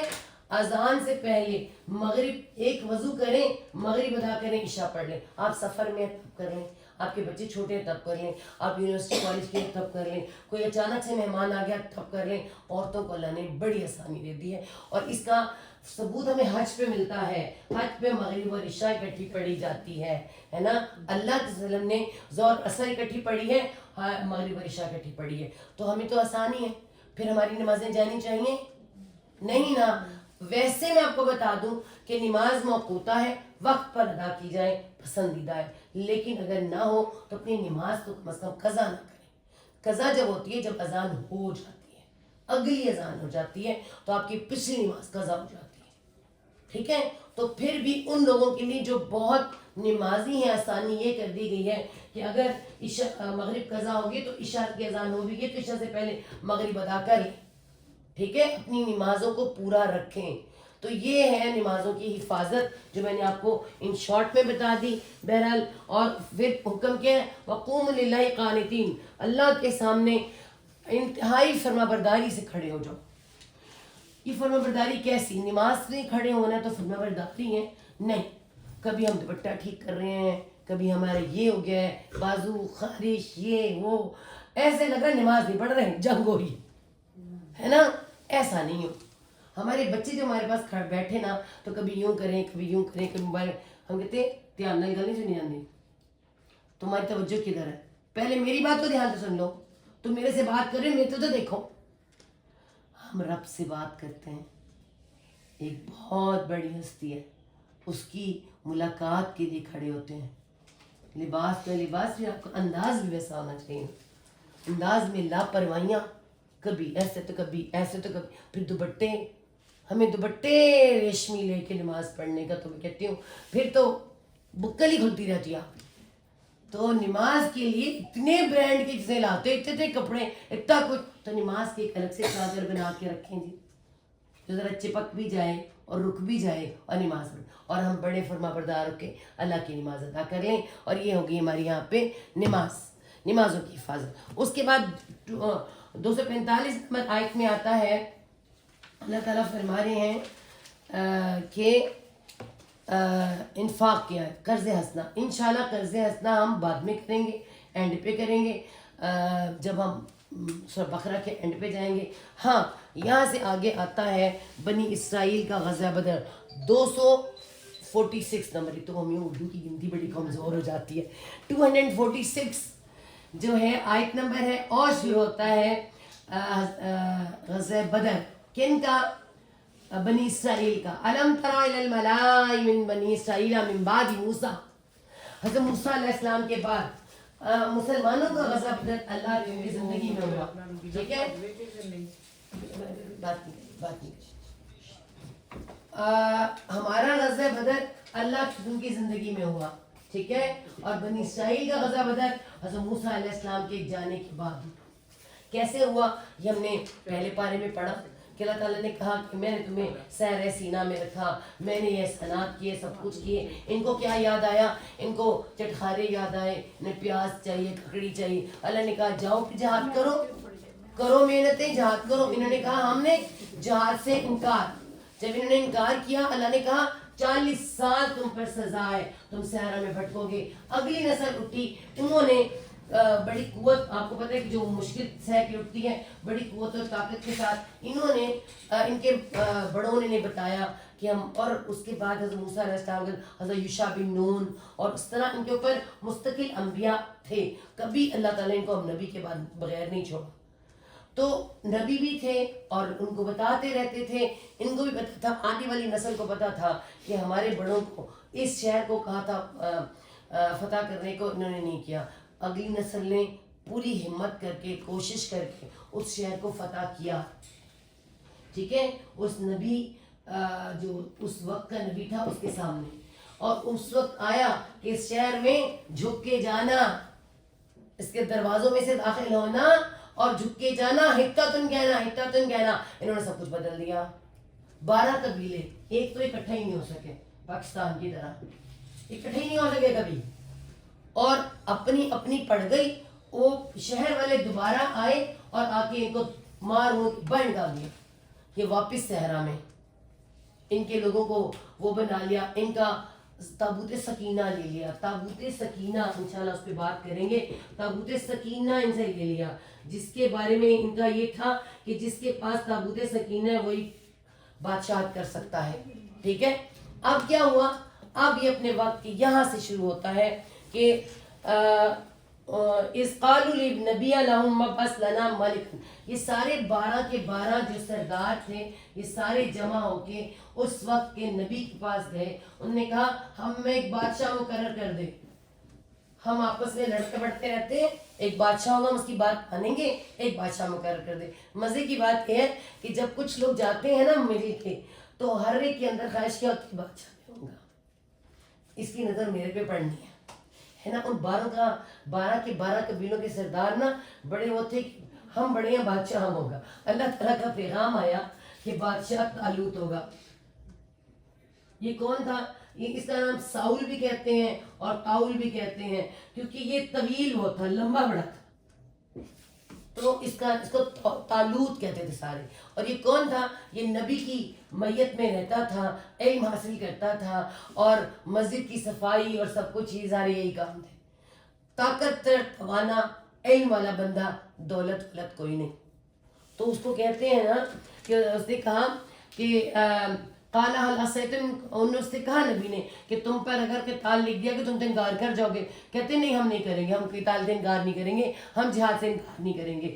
تو انہوں نے کہا کہ اچھا ٹھیک ہے, طالوت کو تمہارے اوپر اللہ نے بادشاہ بنایا. تو کہتے ہیں کہ وَنَحْنُ أَحَقُّ بِمُلْكِ ہم زیادہ حقدار ہیں بادشاہت کے. اس کے پاس تو مال ہی نہیں ہے, مال کی وسعت ہی نہیں ہے.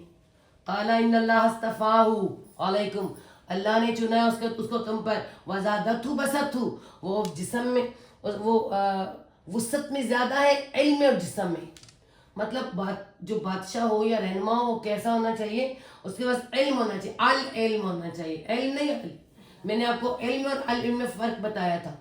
العلم ہوتا ہے جو اللہ کا علم ہوتا ہے, علم باقی سارے ہوتے ہیں دنیا کے, اس میں العلم ہونا چاہیے, اور اس کے پاس طاقت اور توانائی حکمت ہونی چاہیے, تو پھر وہ بنتا ہے. تو اللہ نے کیا, واللہ یؤتی ملکہ من یشاء اللہ دیتا ہے جس کو دیتا ہے. تو پھر انہوں نے کہا کہ اس کی نشانی کیا ہے. ٹھیک ہے, ان مرتے پٹکتے چاہتے تو ہم تھے کہ ہم میں سے کوئی ہو جائے, پر ماننی پڑے گی. اب اللہ نے کہا ہے تو ماننی بھی پڑے گی. تو اب یہ ہے کہ ہمیں یہ بتاؤ کہ نشانی کیا ہوگی. تو اللہ تعالیٰ نے فرمایا اس کے پاس تابوت سکینہ آ جائے گا, میرے فرشتے لے آئیں گے. تابوت سکینہ کے ساتھ یہ ہوا کہ وہ جو شہر کے لوگ تھے جنہوں نے پہ حملہ کیا تھا, جو تابوت سکینہ کو لے کر گئے تھے, وہ جہاں تابوت سکینہ کو رکھتے تھے وہاں کوئی نہ کوئی کیسے بیماری آ جاتی تھی. تو انہوں نے سوچا ہم جیسے کہ اس کی وجہ سے بیماری ہے. انہوں نے کہا ہم نے یہ تابوت سکینہ کو رکھنا ہی نہیں. انہوں نے تابوت سکینہ اٹھایا, وہ گڈھا نہیں ہوتا گدھا, اور اس کے اوپر رکھا, اس کو چلا دیا, لے جاؤ جہاں جاتے لے جاؤ, اس کو ہمیں نہیں چاہیے. تابوت سکینہ میں کیا تھا, تابوت سکینہ کے اندر تورات کے اوراق تھے, حضرت موسیٰ کا عصا تھا, حضرت اور ساتھ میں من و سلوہ اور کچھ باقیات آل ہارون اور آل موسیٰ کی. ٹھیک ہے, اور یہ سینے سے لگائے ہوئے تھے, اس سے سکون ملتا تھا ان کو. تو اللہ تعالیٰ نے کہا ٹھیک ہے تمہارے پاس تابوت سکینہ آ جائے گا. انہوں نے چلا دیا, فرشتے چلاتے ہوئے تابوت کے پاس لے آئے. لو جی تابوت سکینہ بھی آ گیا. اب تو کھٹے پٹے ہو گیا, کیا کریں, اب تو ماننا ہی پڑے گا, ہے نا. اور اللہ تعالیٰ جس کو بادشاہ بناتا ہے اس کی مدد کرتا ہے, اور جو خود سے بادشاہ میں گھستا ہے اللہ کہتا ہے کارون اپنی مرضی. اللہ تعالیٰ جس کو بادشاہ بناتا ہے نا اس کو کہتا ہے لو پھر میں اس کی, واللہ اللہ نے اس میں کیا کہا ہے کہ واللہ یؤتی ملکہ من یشاء, جس کو چاہتا ہے بادشاہ دیتا ہے, اور اس کو دیتا ہے اس کی مدد بھی خوب کرتا ہے. اور اس طرح اللہ تعالیٰ نے ان کی مدد کی. ان فی ذلک لآیۃ ان کنتم مومنین, یہ ساری نشانیاں ہیں اگر تم ایمان لانے والے, ماننے والے. خیر مان لیا. اب آپ یہاں دیکھیں انہوں نے مان لیا, اور اس کے بعد طالوت کو اپنا بادشاہ بنا لیا. طالوت نے پھر وہاں پہ جہاد کی تیاری کروائی ہے, پورا ایک فوج بنوائی ہے, اور اچھی خاصی فوج. اور فوج بھی کیسے, آدھی فوج تو طالوت کے ساتھ ہے, غور کریں, آدھی فوج تو طالوت کے ساتھ ہے. طالوت نبی بھی بن گیا, بادشاہ بھی بن گئے, اور ان کے آدھی فوج تو ان کے ساتھ ہے نا, اور آدھی کیا ہے, مجبوری میں ساتھ ہے, پسند نہیں ہے طالوت, ہے نا. ایسی شخصیت نہیں, مال والا تو ہے نہیں, تو مالداری پسند آتے ہیں. تو اس طرح سے معاملہ ہے. تو اللہ تعالیٰ نے کیا کیا, جب وہ لے کے چلا تو راستے میں اللہ تعالیٰ نے ان کی آزمائش کر. آزمائش میں کیا ہے, صحرا سے نکلے ہیں اور مارے بندے چل رہے ہیں, راستے میں نہر آ گئی ہے. نہر, اس نہر سے پانی نہیں پینا, تم نے پینا ہے تو خالی ایک چلو پانی, ایک مٹھی پانی جتنا ہاتھ میں آتا ہے. کبھی کبھی پانی ہمارے لیے زہر ہو جاتا ہے, ہوتا ہے. آ رہا ہے رمضان, میں تو پانی اتنا پی لیا ہے میرے سے تو اٹھے ہی نہیں جا رہا, کام ہی نہیں ہوتا جب تک یہ نکل آ جائے, سست کر دیتا ہے نا. ہمارے بڑے کہتے ہیں نانا نہ پینا, ہم گھٹ گھٹ گھٹ گھٹ گھٹ چلاتے. انہوں نے بھی سب نے گھٹ گھٹ کر کے پی لی. انہوں نے نہیں مانی طالوت کی اور پی لیا. رہ کون گئے, 313 بندے, 313 مومنین جنہوں نے بات مانی اور انہوں نے نہ پیا, انہوں نے نہیں پیا پانی. اور پھر انہوں نے کیا کہا جنہوں نے پانی پی لیا, آج تو ہم میں طاقت کوئی نہیں ہے. فوج سامنے کھڑی ہے اور وہ کہہ رہے ہیں آج ہم میں طاقت نہیں ہے طالوت, ہم کل پرسوں لڑ لیں گے. آج کا کام جو سامنے ناک کھڑا نہیں کرنا کل کریں گے. انہوں نے کہا چھوٹی کہ بہت سی ایسی جماعتیں جو چھوٹی سی تھیں بڑی جماعتوں پہ غالب آ جاتی ہیں, اے طالوت ہم تیرے ساتھ ہیں چل. ان میں کون تھا, ہے مزے کی بات ہے, ان میں تھا ایک لڑکا 16, 15, 18 سال کا, یا موسٹلی 18, 20 تو نہیں 18 سال, ٹھیک ہے, 18 سال کا ایک پتلی پتلی ٹانگوں والا, کڑلی کڑلی بالوں والا, چھوٹے سے قد کا لڑکا اور بکریاں چرانے والا. اس کا بھائی جا رہا تھا جہاد پہ اور اس نے کہا کہ مجھے بھی جہاد پہ جانا ہے. حالانکہ کہا کہ کم عمر ہے, مگر کہتے نہیں جانا ہے. اور طالوت نے یہ بھی کہا کہ تم میں جو کامیاب ہوگا, جو زیادہ بہادری کھائے گا, اس سے اپنی بیٹی کی شادی بھی کر دوں گا. بادشاہ بن گیا نا. اب داؤد علیہ السلام سامنے آئے ہیں اور داؤد علیہ السلام ساتھ گئے ہیں اور چھوٹا سا پتلی پتلی ٹانگوں والا لڑکا ہے. اور جب وہ سارے اتنی بڑا لشکر جالوت کا, طالوت کے سامنے کون آئے ہیں؟ جالوت. اور اتنا بڑا لشکر لے کے آئے کہ دور تک ساری سر نظر آ رہے, اور اس طرف 313 لوگ ہیں. اور وہ باہر نکل کے کہتے ہیں آئے نا مائی کا لال کون ہے, میرے سامنے آئے. تو سارے مائی کے لال بھی چپ کر کے بیٹھے ہیں, ڈر بھی لگ رہا ہے, اتنے بڑے لشکر کے لوگ. اور نکلا کون ہے؟ داؤد علیہ السلام. جا کے کہتے ہیں طالوت کو اگر اجازت دے نا تو میں اپنی غلیل سے شیروں کے جبڑے توڑ دیتا ہوں, دیکھ میں اس کا جبڑا توڑتا ہوں. اب بیچارے داؤد علیہ طالوت بھی کیا کرتا ہے, ہمارے بندے کہاں جا بھی تو بھی کر لے, باقی تو چپ کر کے بیٹھے ہوئے ہیں. ایک چھوٹا سا بچہ, اور وہ اتنا طالوت پورے اس کے ساتھ کھڑا ہے, پوری تیاری کے ساتھ کھڑا ہے اور دل للکار رہا ہے. اور اس کو دیکھ کے مذاق بھی اڑایا ہوگا کہ نیا بچہ اتنی بڑی, اس میں سے یہ پتلی پتلی ٹانگوں والا ہے نا. حضرت علی کا نام جو بھی گئے تھے نا عرب کے سامنے, ہے نا, 24 سال کے. اور حضرت داؤد علیہ السلام نے اللہ کا نام لیا اور غلیل کو گھمایا اور یہ مارا, اور اللہ تعالیٰ نے اس کی آنکھ میں گیا, اس کی آنکھ ہی خالی نظر آ رہی تھی, اس آنکھ میں سے گیا, اس کے پیچھے سے نکلا اور وہ وہیں ڈھیر ہو گیا. قتل داؤد جالوت, داؤد نے قتل کر دیا اور بن گئے ہیرو. حضرت داؤد علیہ السلام بن گئے ہیرو, پھٹافٹی ہیں, ہیرو بن گئے. اور حضرت طالوت کی بیٹی سے شادی بھی ہوگی, اور اللہ نے کہا میں نے اسے حکمت اور نبوت بھی عطا کر دی. ٹھیک ہے, اور یہ بہادری کی اللہ تعالیٰ عطا فرماتا ہے. ٹھیک ہے, اور اس کے بعد طالوت نے کی ہے, طالوت 40 سال طالوت. اس کے بعد حضرت داؤد علیہ السلام 40 سال, اور اس کے بعد حضرت سلیمان علیہ السلام پھر آئے ہیں. اللہ تعالیٰ نے فرمایا داؤد میرا شکر گزار بنا, میں نے اسے سلیمان عطا فرمایا, ہے نا. تو یہ داؤد علیہ السلام کے ان کے اوپر زبور نازل ہوئی. تو یہ تھا غزوہ بدر ان کا, بنی اسرائیل کا. اور اس کے بعد اس غزوہ بدر ہمارا جو غزوہ بدر تھا نا, اس کے بعد اسے کہتے ہیں کہ فتح مبین, واضح ہو گیا. تو یہاں ان کا بھی غزوہ بدر یہاں بتایا گیا.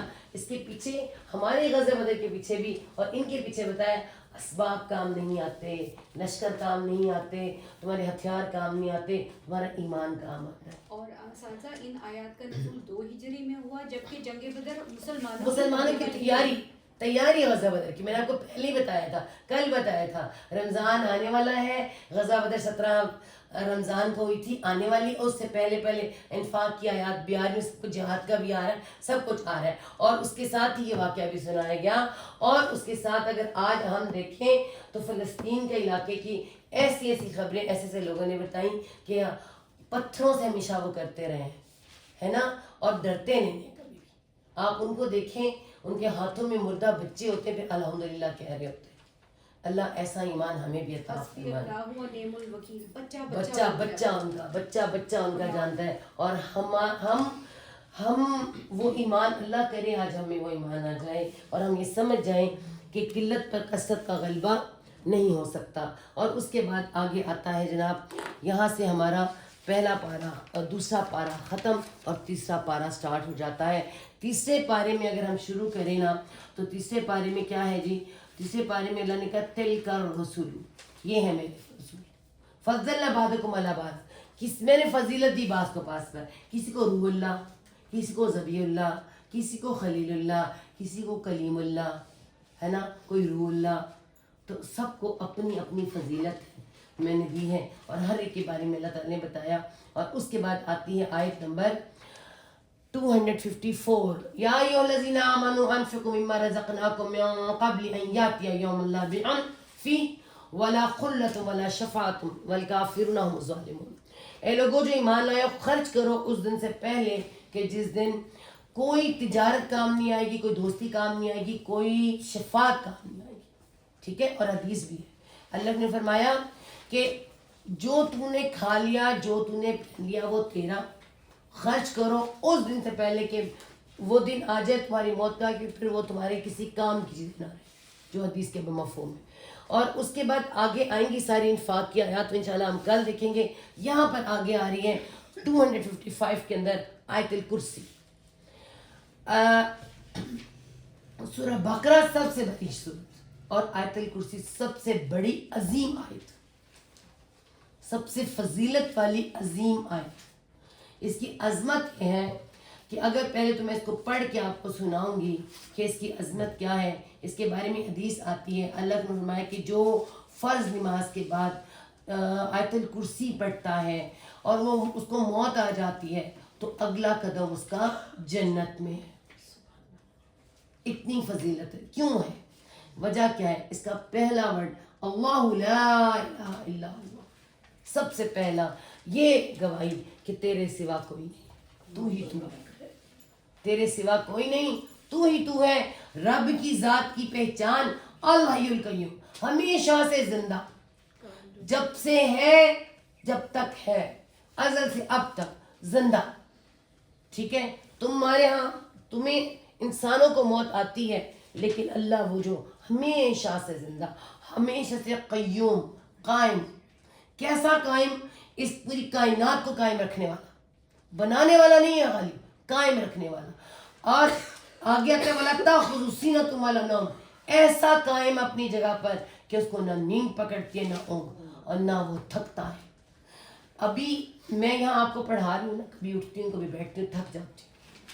ہم تھک جاتے ہیں, ہم مخلوق ہیں, وہ خالق ہے, وہ تھکتا نہیں ہے, وہ ہمیشہ سے قائم ایسے پکڑ کے بیٹھا ہے. پوری کائنات اس کی مٹھی میں, اور پوری کائنات میں اللہ تعالیٰ نے کہا کہ جتنی بھی چیزیں ہیں یہاں سے میں نے اسے کنٹرول کر رکھا ہے.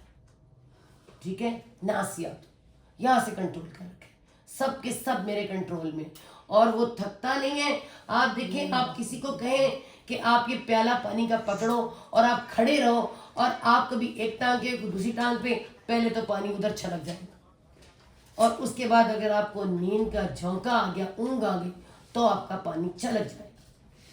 اور اللہ کو یہ آپ کو کیا پتہ چلتا ہے؟ اللہ ہے, اللہ کی ذات ہے, آپ کی کائنات نہیں ہلتی. سورج اپنے وقت پہ نکلتا ہے, چاند اپنے وقت پہ, ہر چیز. جس دن اتنی سی چیز کا فرق آ گیا, قیامت آ جائے گی. اچھا, کائنات کو تو پھر بھی آپ کوئی نہیں جانتا. ہماری اپنی کائنات, ہمارے اندر کی کائنات, ہمارا دل اپنی جگہ دھڑکتا ہے, گردے پھیپڑے میپڑے سب اپنی جگہ کام کرتے ہیں. ہمیں چارجنگ پہ نہیں لگانا پڑتا.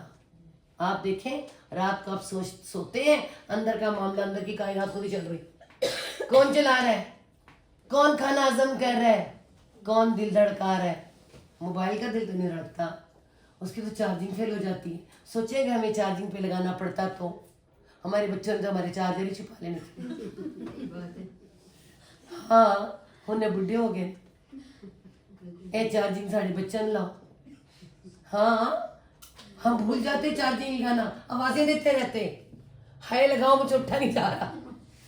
اللہ تعالیٰ نے ہماری کائنات سنبھال رکھی ہے, ہمیں سنبھال رکھا ہے. غور تو کریں, اللہ کی پہچان, لا تأخذہ سینۃ ولا نوم, نہ وہ سوتا ہے نہ اس کو اونگ آتی ہے.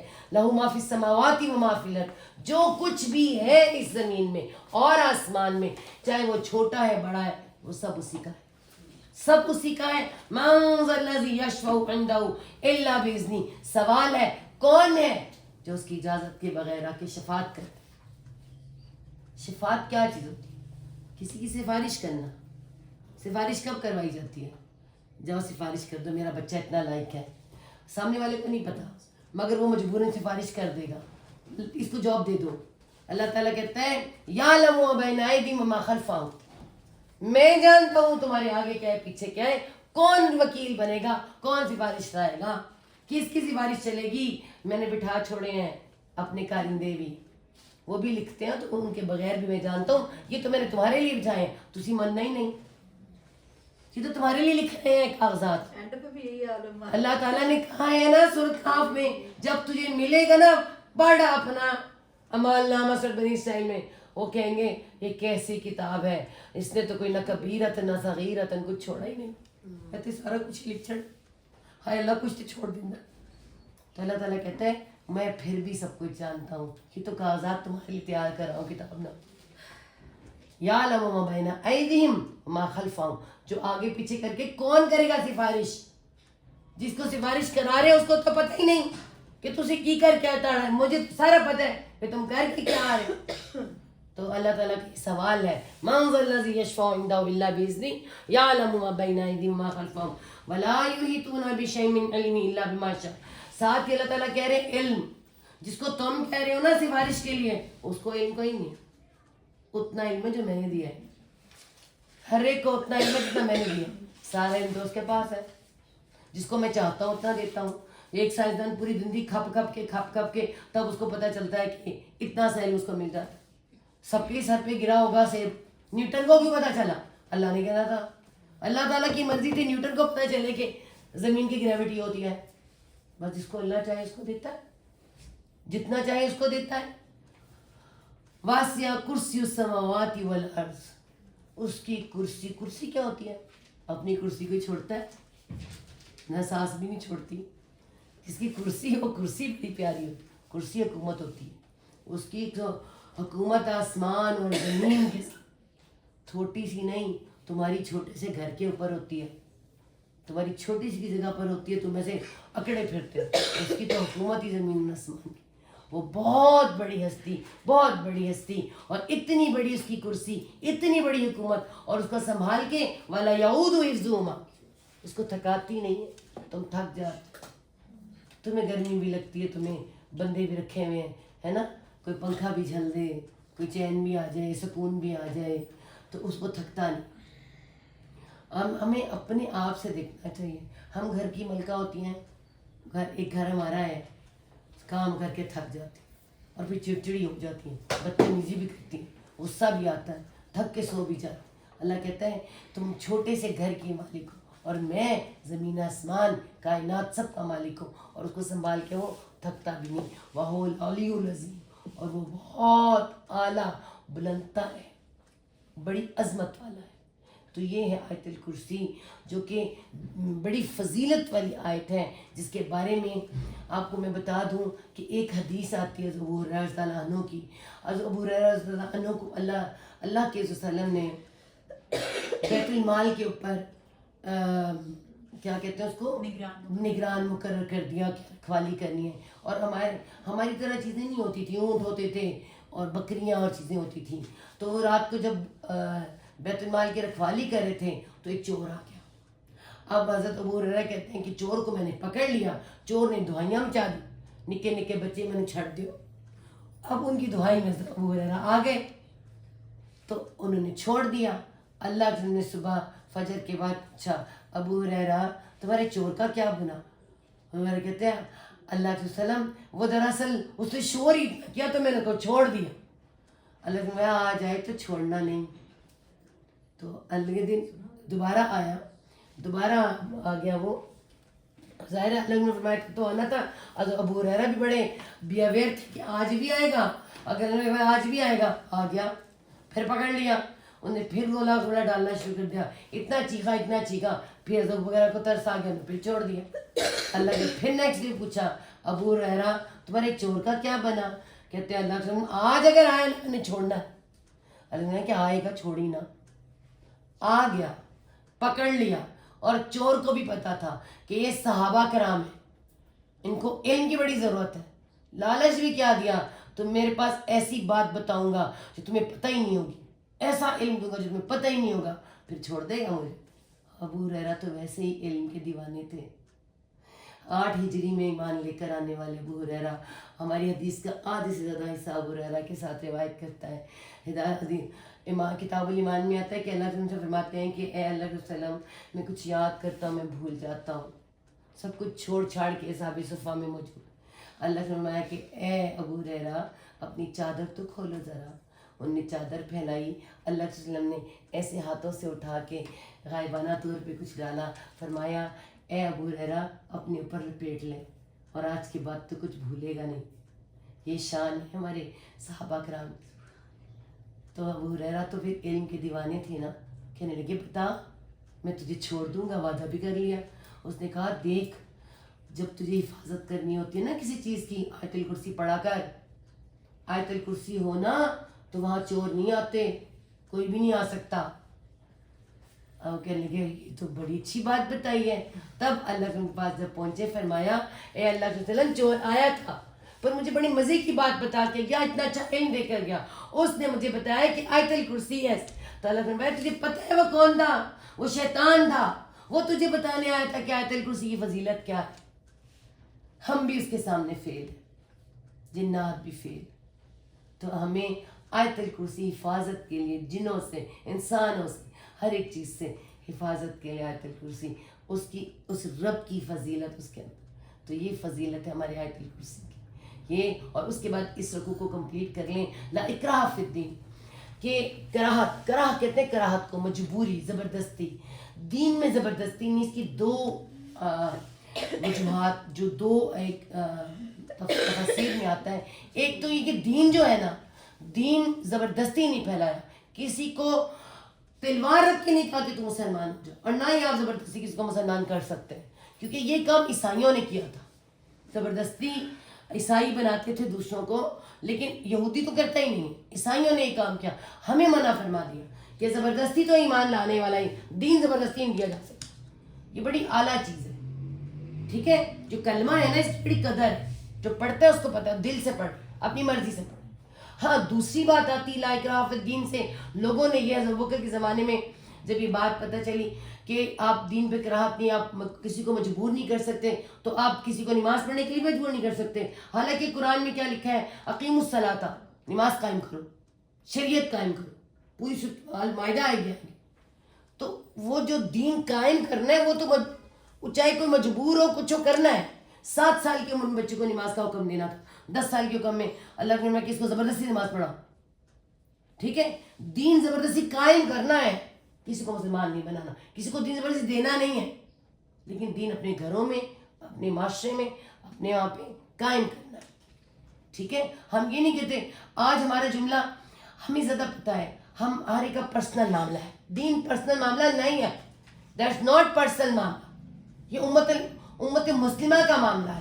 یہ ہمیں اللہ تعالیٰ نے امت پر گواہ بنایا ہے, تو ہمیں لوگ دیکھ کے گواہی دینا کہ یہ ایک ان کا دین ہے. یہ تھوڑی آدھے بندے ہماری نماز پڑھ رہے ہیں, آدھے بیٹھے منہ دیکھ رہے ہیں, ایسے ہی ہے نا. آدھے نماز کے لیے اٹھ جاتے ہیں, آدھے منہ دیکھ رہے ہوتے بیٹھ. کیوں دیکھ رہے ہو بھائی, کیا تم مسلمان نہیں ہو؟ آپ سعودی عرب میں جائیں نا, آپ وہ بندے ہیں, آپ جا کے دکاندار کے سامنے کھڑے ایک سویٹ دے دیں, کہے گا نہیں نماز کا ٹائم ہو گیا بند, وہ آپ کو وہی کھڑا چھوڑا چلا جائے گا. تو یہ ہے نماز قائم کرنا. تو نماز گھر کا جو سربراہ ہے وہ کر سکتا ہے, حکومت کا سربراہ کر سکتا ہے, اور پھر اس کے بعد ہماری جو شریعت کے قوانین نافذ کر سکتا ہے. وہ زور زبردستی کرنی ہے, اس میں یہ نہیں ہے. اس آیت کا مطلب یہ ہرگز نہیں ہے کہ دین میں زبردستی نہیں ہے تو جو اپنی مرضی کرتے رہو, ہم نماز پڑھیں نہ پڑھیں کوئی بات نہیں, ماں باپ بھی نہیں کہہ سکتے, کوئی بھی نہیں کہہ سکتا, یہ بات غلط ہے, ٹھیک ہے. اچھا جی, ابھی یہ کل پرسوں پچھلے دنوں کی بات ہے. ایک تو ہمارے ایسے تھے ٹک ٹاک چل جاتے ہیں کہ بندہ حیران رہ جاتا ہے. وہ لڑکی کہتی ہے, اس نے سوال کیا کہ تم اتنی اچھی بیوی بن رہی ہے تو اپنا لباس تو دیکھ. تو وہ کہتی ہے تو ہوتا کون ہے میرے لباس سے بات کرنے والا, میرے مانے میرے ماں باپ کی نہیں مانی, تو کون ہوتا ہے؟ تو دیکھ تو کون کیا کہہ رہی ہے, کہاں بیٹھی ہوئی ہے, چڑھنا بل بورڈ پہ اور کہنا مجھے حیا کی نظر سے دیکھو. غور تو کرو ذرا, تم نے خود اپنے آپ کو نیوڈ کر کے ننگا کر کے سامنے دکھا دیا کہ مجھے دیکھو, پھر تم کہتی ہو کہ ہمیں کوئی کہے بھی نہ, ہم پہ بات بھی کوئی نہ کرے, تو ہم پہ کوئی دین بھی ثابت نہ کرے. تو اگر کسی نے کیا ہوتا نا دین, تو ایسی ہوتی نا, گھر سے ہی تو کسی نے دین ثابت کیا ہوتا نا, تو پھر جہاں سے کہہ دیے جائے نا گھروں سے ہی, نہیں بچوں کی مرضی ہے کوئی بات نہیں. ہمارے باپ بھی کہتے ہیں اب کیا کریں, خیر ہے زمانے کے ساتھ چلنا ہے, زمانہ بدلے بدلے میرا قرآن نہ بدلے گا. میرا دین نہ بدلے گا, میری شریعت نہیں بدلے گی. ہر زمانے میں میرا دین, ہر زمانے میں میرا دین ہے, نیو دین ہے, کوئی پرانا نہیں اس میں. ہر چیز جب ہم اس دین کو چھوڑیں گے نا, ہمارا یہ حال ہوگا جو آج ہوا ہوگا. تو اس کو زبردستی بھی ہم نے کرنا ہے. آگے اس میں آیت میں آ رہا ہے قد تبین الرشد من الغی, ساری بات واضح ہو گئی ہے ہدایت اور سرکشی کی. جو کوئی سرکشوں کے ساتھ ہوگا, کفر کرے گا, تو اللہ تعالیٰ نے کہا ہے کہ وہ ان کے ساتھ اللہ نہیں ہوگا. ہاں وَيُؤْمِنُ بِاللَّهِ فَقَدِ اسْتَمْسَكَ بِالْعُرْوَةِ الْوُثْقَىٰ, جو اللہ کے کڑے کو مضبوطی سے تھام لے گا. کڑا کیا ہوتا ہے؟ وہ جو بڑے بڑے دیگوں کے ساتھ لگا ہوتا ہے کڑا. اتنی بڑی دیگ اتنا بڑا وزن اٹھا لیتی ہے. تو کڑا کیا ہے؟ اللہ کی رسی, اللہ کا قرآن اور حدیث و سننا, یہ کڑا ہے دین کا. جس نے قرآن کو تھام لیا, ایک رسی کا سرا اللہ کے ہاتھ میں, تمہارے ہاتھ میں, وہ تو چھٹنے والا ہی نہیں. جس نے اللہ کے رسول کو اطیعوا اللہ واطیعوا الرسول کر لیا, وہ یہ ہو ہی نہیں سکتا کہ وہ نامراد ہو, ناکام. یہ اللہ تعالیٰ کا فیصلہ ہے. وہ لنفسام لہا, وہ ٹوٹنے والا ہی نہیں. واللہ سمیع علیم. اللہ ولی الذین آمنوا, اللہ ایمان والوں کا ولی ہے. ولی کیا ہوتا ہے؟ ولی دوست ہی نہیں ہوتا, ولی نگہبان بھی ہوتا ہے, سرپرست بھی ہوتا ہے. ہم عورتوں سے زیادہ کون جانتا ہے؟ ہمارے ولی ہوتے ہیں باپ اور بھائی. جب کہیں پلٹنا پڑے اسی انہیں کے پاس پلٹتے ہیں. ولیوں پہ کتنا ہمارا زور ہوتا ہے. اور ہمیں اللہ نے بتایا کہ تم ولیوں والی, اور ولی کتنی بڑی چیز ہوتی ہے. تو اللہ ہمارا سرپرست بھی ہے. اللہ نے کہا میں ایمان والوں کا ہوں, اور ہم کتنے خوش قسمت ہیں کہ اللہ ہمارا دوست ہے. اور اللہ نے کہا ہے جس کا اللہ دوست ہو گیا, اللہ کیا کرتا ہے؟ اندھیروں سے نکال کے نور میں لے کے آتا ہے. اور وہ لوگ جو طاغوت کے دوست بنتے ہیں, طاغوت کیا ہے؟ طغی کہاں آتی ہے؟ طغیانی کہاں آتی ہے؟ سمندر میں, حدیں توڑ کے باہر نکل آتا ہے. اسے کہتے ہیں سمندر میں طغیانی آگ. طاغوت وہ ہر وہ عنصر, وہ انسانوں میں ہے, کوئی قانون ہے, کوئی جو اللہ کی حد توڑ کے باہر نکل آئے. جیسے آج کا دن, پتہ ہے آج کا دن کس کی حد توڑی؟ حیا کی حد توڑی. حیا کی حد توڑ کے تم لوگ ویلنٹائن ڈے مناتے ہو, بے حیا بنتے ہے نا, آپ کو پتہ ہے نا. تو حیا کی حد توڑ کے بنایا گیا. اس کا پیچھے سے جا کے پتہ تو کرے تم لوگ کیوں مناتے ہو. اے مسلمانوں, تم لوگ کیوں مناتے ہو؟ تمہیں تو اللہ نے کہا ہے نکاح کرو, بہترین حیا والی زندگی گزارو. ہر عورت ملکہ ہے. وہ جو شوہر سامنے آتا ہے, بیوی مسکراتی ہے, شوہر مسکراتا ہے, 2 نفل کا ثواب تو اللہ وہیں دے دیتا ہے. اور وہ اس کا مسکرانا, اور وہ بیوی کا سامنے آنا, اور اس کی پوری ذمہ داری اٹھا لینا. وہاں جا کے دیکھیں, اور ہمارے یہاں دیکھیں, باپ اپنی بہنوں کے لیے, ماؤں کے لیے, بھائی گردے بیچ دیتے ہیں. کیا کیا نہیں کرتا مرد ہمارا, ایمان والا مرد ہمارا ہمارے ساتھ کرتا. یہ ظلم بھی کرتا ہے, لیکن کیسی ذمہ داری نبھاتا ہے. نبھاتے ہیں وہ لوگ جو پھول دیتے پھر رہے ہیں, وہ جو چاکلیٹیں یا بھالو دیتے پھر رہے ہیں. ایک سال میں ایک پھول اور ایک چاکلیٹ اور ایک ٹیڈی بیئر اور وہ دل بنا کے, اور تم لوگ ایک گندا سا بے حیائی کا دن منا کے. طاغوت, کوئی بھی ایسا قانون جس کی آپ پابندی کریں, طاغوت. اللہ نے کہا یہ کیا کرتے ہیں؟ اللہ تعالیٰ جب دوست بناتا ہے تو اندھیروں سے نکال کے روشنی میں لاتا ہے. ان کو جب دوست بناتے ہو روشنی سے نکال کے اندھیروں میں لے جاتے, حیا سے نکال کے بے حیائی میں لے آتے. اللہ ہمیں بچا دیں. اور ورنہ اللہ نے کیا کہا؟ اولئک اصحاب النار, یہی وہ لوگ ہیں جو طغی کے پیچھے, طغیانی یا حد سے گزرنے والوں کے پیچھے چلتے ہیں. یہ آگ والے ہیں, ہم فیہا خالدون, اور اس میں وہ ہمیشہ رہنے والے. صدق اللہ العظیم. ربنا لا تزغ قلوبنا بعد إذ هديتنا وهب لنا من لدنك رحمة إنك أنت الوهاب. رب ارحمهما كما ربياني صغيرا. اللهم حاسبنا حسابا يسيرا. اللهم فقهنا في الدين. یا رب العالمین ہمیں دین کی فقہ عطا فرما. یا رب العالمین ہمیں دین اچھی طرح سے سمجھنا سکھا. یا رب العالمین وہ جو ہم آ کے یہاں بیٹھتے ہیں سکھانے کے لیے, اور ہمیں سکھا بھی اور ہم سکھائیں بھی, اور سیکھنے والے جو آتے ہیں, یا رب العالمین ہمارے اور ان کے وقت میں, صلاحیت میں, ان کی صحت میں, ان کی اولادوں میں, ان کی خوشیوں میں, یا اللہ ان کے معیشت میں برکتیں عطا فرما. یا اللہ ہم سے ہمارے سارے غم دور کر کے ہمیں اتنا آسان کر دے, ہماری آنے والی نسل کو کی معیشت آسان کر دے, زندگی آسان کر دے, وہ تیرے دین کو تھامیں اور تیرے دین کو پکڑیں یا رب العالمین. آسانیاں کر دے, ہدایت کی آسانیاں کر دے, دین کو تھامنے کی, قرآن کو تھامنے کی آسانیاں کر دے. جو دیا اس کے شر سے بچا, جو نہیں دیا اس کے بھی شر سے بچا. ربنا تقبل منا انك انت السميع العليم وتب علينا انك انت التواب الرحيم. سبحان ربك رب العزة عما يصفون والسلام على المرسلين والحمد لله رب العالمين. آمين ثم آمين.